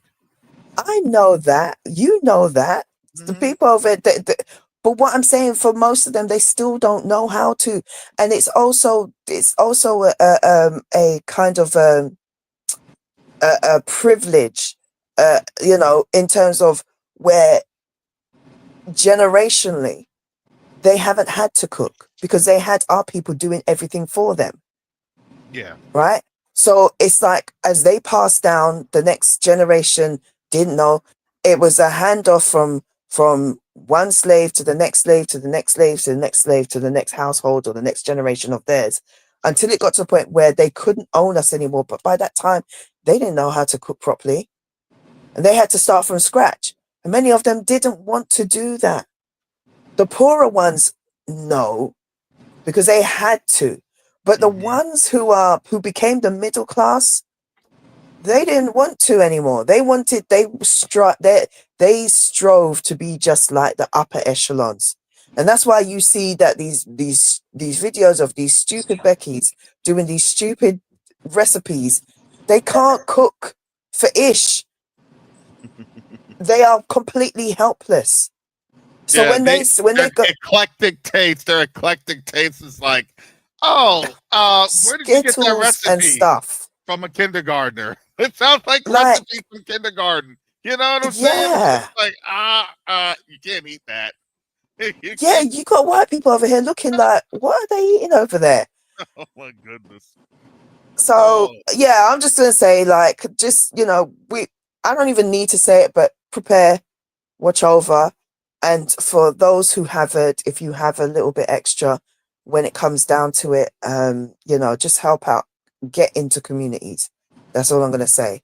You know, get into communities, but also be wary of some of our people are snaky, and some of our people love massa too much. You know, I'm so gonna save you, massa. yeah, them ones there. Anyway, thank you for having me on, and shalom to everybody. I love you all in the chat. Have a great day. All right, thank you, Sister Chantel. Shalom, Minister Rick. Yes, I think this is an alarming trend among Black Americans that those FBA and that, and I would qualify as an FBA. But what we cannot do is stereotype people on the continent and other people in the diaspora and broad brush them with the stereotypes. We would want to be identified with General Langley on the continent. So we're not like that. Well, there are other people who we might call coons in the diaspora and on the continent that we cannot broad brush that. So we have to let our perceptions be informed by perspectives, by looking at the perspective. That's kind of with the Neodiplomacy. We have to be able to be trained to see things through the eyes of the people on the continent and in the diaspora, because there is a movement in the evil spiritual level, and also in the hegemony of there's a fight against the two sticks coming together. And people with these divisive narratives, when we're really all in the same bag, and the Most High is going to bring us together and ultimately bring Exodus. We have to recognize these trains and don't get drawn into name calling and stereotyping our brothers in the diaspora, because we are their brothers, and we will have to cooperate in the new kingdom that the Most High is going to bring us back to, even in our exodus and our return to the continent. Absolutely. Absolutely. Thank you, Minister Rick. Yeah, neodiplomacy is big. It's a very big factor, as I had explained earlier in this broadcast. You know, part of what I do, I reach on out as a liaison for our community to the diaspora, and that creates opportunities. And part of that, yesterday, there's a lot of things that we're able to leverage with that container going out. So the container is at sea. The container is at sea, which is awesome. However, that container is taking the reverse transatlantic slave route. Okay, that thing's got to go up to Europe first, and from Europe it goes over into into Ghana, and then from Ghana we got to get that over to Burkina Faso. It's funny, but it's really not funny, But understand that that is how this thing is moving. But as it's moving, we now have the gift that our people need, so they can see that we mean business. And that's a blessing to see that, because what that opens up, you don't go through and you just say, here I am, and none of that stuff. That's what we learned from colonizers. And even colonizers have the right sense to bring gifts. Yep. You know what I'm saying? So that is something that we are now having to reinvent ourselves with, and that's what I train our people to do, so you can actually have success. You can't show up to the potluck with nothing. You got to bring a dish. Bingo. Got to bring something. Exactly. Well, Yeah. thanks for having me on the show. Go ahead. Yeah. All right. Yeah. Thank you, Minister Rick. I appreciate it. We'll have this discussion. We'll keep it up tomorrow and things of that nature. Yeah. I tried to send our container out, and they jacked the price up 5,000 at the last minute. Yep. That's what's happening. See, they don't want us to have international access, because once we have international access, we become dangerous. It's not the fact that, oh, Brother Karras is always asking for stuff. I am, because you want to know why? Because they want to give us. They so badly want to give us things. But man, how can you show that to them if all they see is a senatorial armed service committee black person, black man, that looks like our family members saying crazy things? Sorry, you have to show and prove with actions. Actions speak so much louder than words.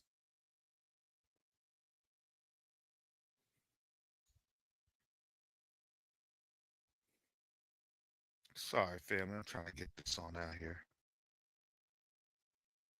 Do my little closing, you know how that goes. Because I know, for folks that may not have been here on this platform for a while, I know folks are kind of seeing that I'm kind of back.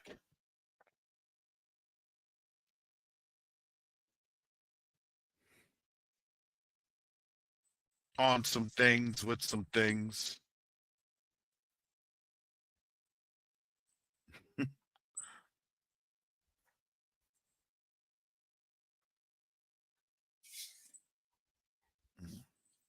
Give me a second. I'm trying to. Oh man.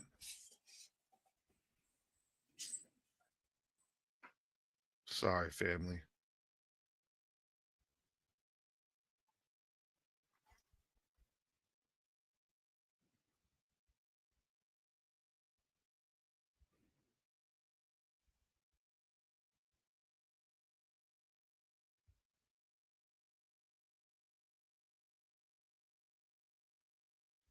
Let me share this.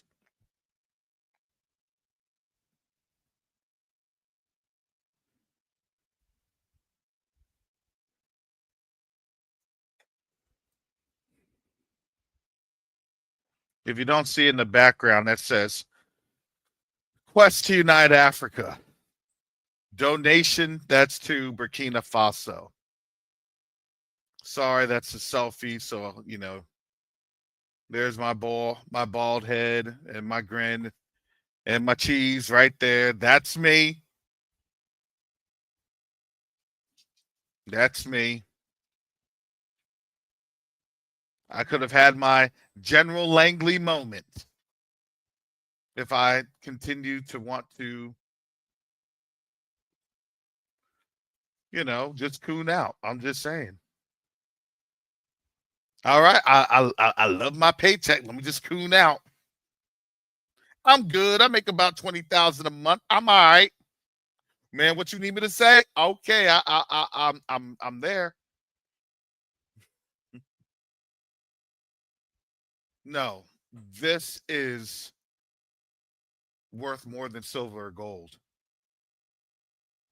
Do you? And I know it's hard for our people to understand. This right here is worth more than silver and gold. Medical supplies. These are the supplies for mother newborn kits. These supplies here have made thousands of mother newborn kits. These supplies here, thousands of patients that are going to be able to be seen, to have surgical procedures that are sterile.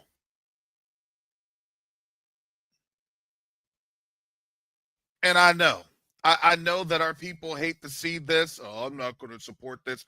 Well, guess what? I'm going to tell you this.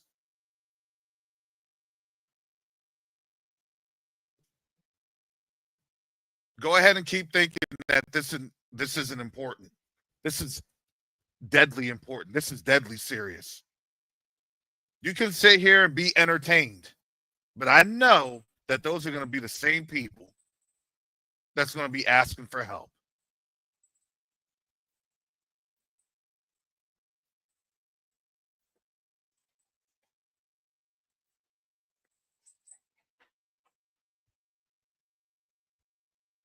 You don't even have to donate. You know what you could do? Ask others to help donate. Ask others.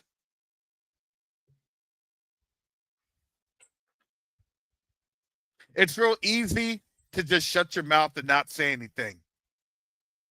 But let me tell you that. Let me tell you what ends up happening. If you want to shut your mouth and not say anything, then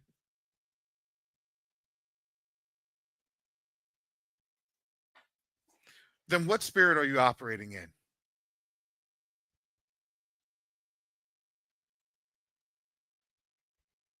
The spirit of Esau is to shut up.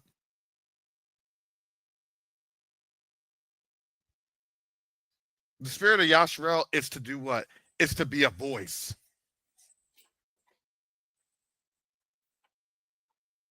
If you want to continue to operate in the comforts of Esau, then guess what? I've shown you plenty of deportation things that's going on because they're going to come for you next.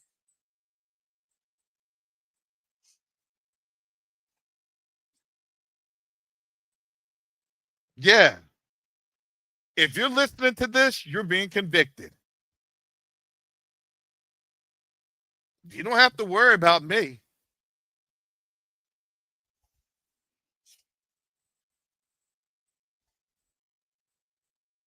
Y'all want to play games and act like the Most High doesn't see, doesn't understand your hearts. I get it. I don't know how all of a sudden I had this, I had that. You know, sometimes a lot of folks, when they go through a lot of these things, they made a choice. They made a choice when the Most High spoke to them. I'm not here to convict you on that. That's between you and the Most High. I'm just telling you what we've been doing here at Quest Unite Africa. I'm just telling you the victory that the Most High has been utilizing on the back end. You can support or not.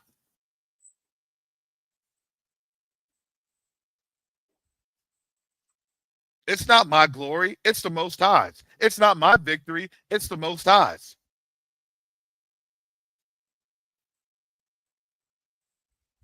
You can either get on this winning team or, you know, email General Langley and tell him how much you love and support him for him doing his job. Go ahead, email him. You can find him over there, right there at the Pentagon. You can go right there, find him at AFRICOM. I'll send you the link if you need me to. Thank you for allowing us to stay in oppression. We appreciate it. Because I've learned over the last 2 years, people walk the walk, but they don't.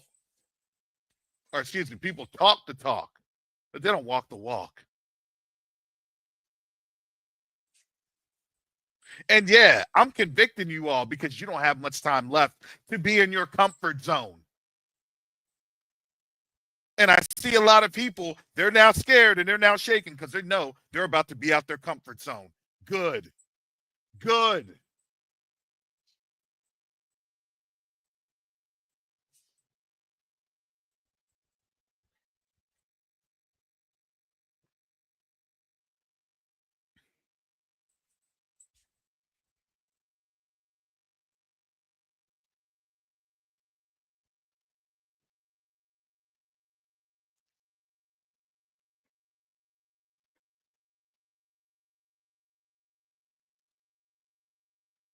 So with that said,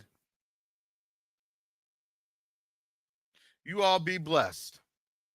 Because I know that the folks that have sewn into this, I get the emails all the time. Man, Brother Karras, I was blessed. Brother Karras, I was blessed.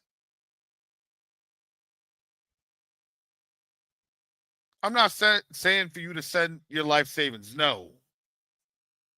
But if the Most High is calling you to do something, do it. If he's calling you to talk to our brothers and sisters, then do it.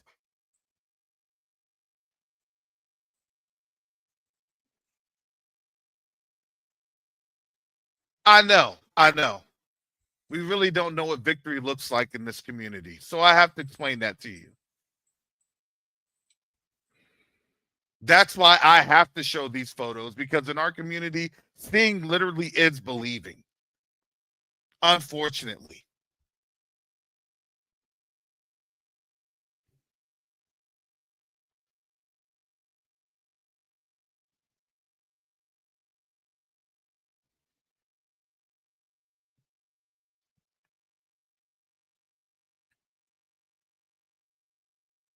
But with that said, I don't think we have much time left.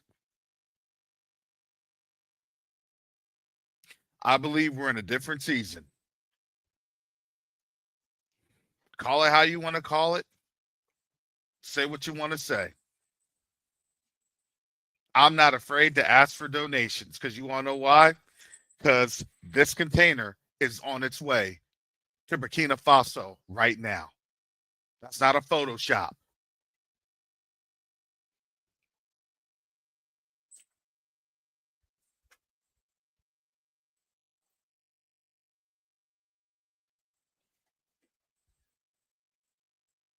Trying to get the pictures together so you all can actually see me handling some of these packages.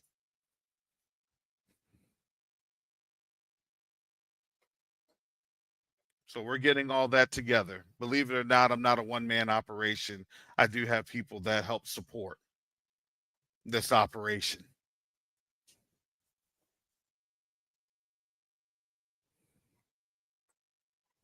That's how the Most High works. He works with his people. Yeah, the Moses, he went down there, but guess where Moses went to first? He went to the people. He went to the elders.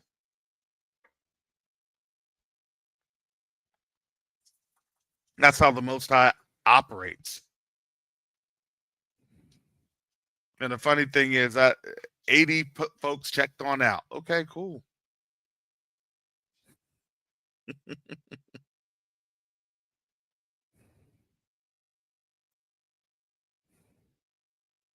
But my question to you is this: where are you going to run to when your support is gone?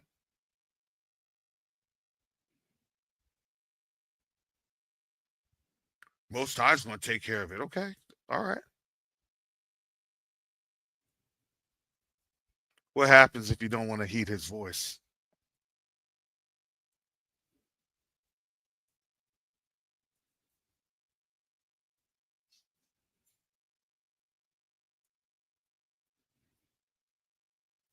Let that convict some folks on out there.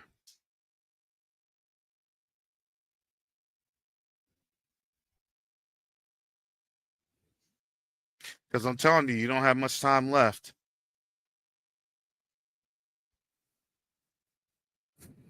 Hallelujah.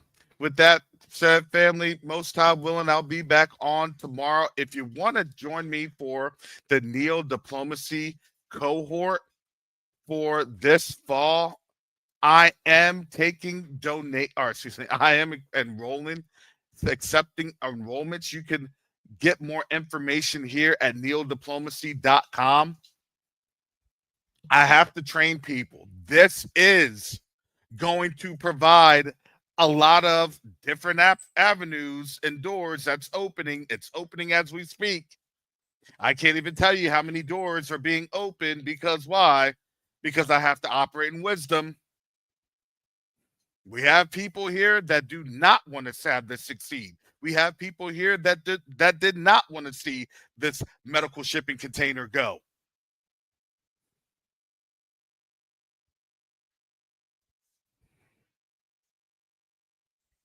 And I pray that our people actually understand what this means for our community.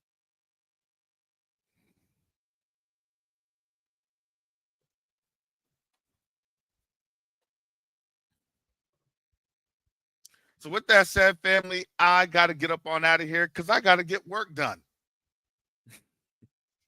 If you'd like to directly support this channel and how this work gets done,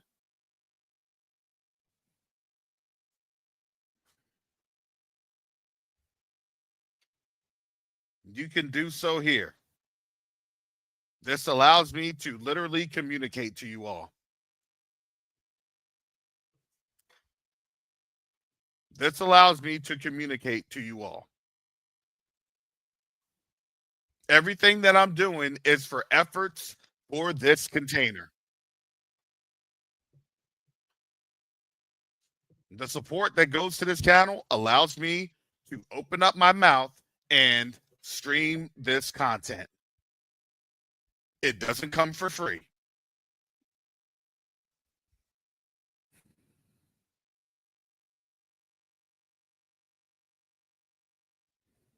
So I appreciate you all's support. The doors of the church are open. Or do I need to keep everybody in here until treasure Pastor, we're still a couple figures down. Sing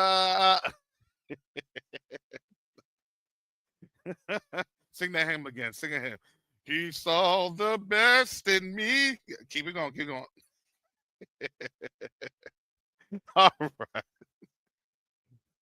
No, I'm not here to terrorize people. All right, family. I love you all. And I pray for you all because here's the thing. We are all learning this thing together. Nobody's perfect. I'm not perfect. But guess what? We're perfected through who? Through Yahushua HaMashiach. And that's an awesome thing to witness. Hallelujah. So with that said, family, most high willing, I'll see you tomorrow. And with that, stay safe, stay prayed up, and take the name of Yahushua with you everywhere you go. And with that, shalom, salama, siyemi, shalom, peace and blessings. Yasharel.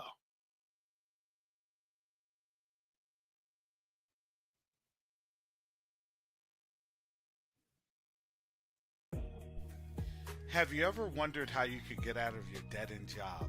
Are you frustrated with not having the same opportunities that you are always told when you go to school to get an education and get a job? I'm Karis Copeland, the founder of Copeland Legacy Group and Neodiplomacy.com.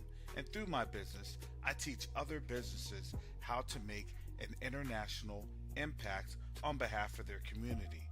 With the work that I've been doing in this community space and combining my MBA with my passion for community, I have been in a position not only to meet dignitaries in other countries, but I've been able to mobilize $250,000 for the benefit of our community. If you would like to learn what I've learned and become a part of what we're doing and building your business and positioning yourself to make money and make an impact, download my $27 class. I'm going to introduce you to one of the biggest opportunities of your generation.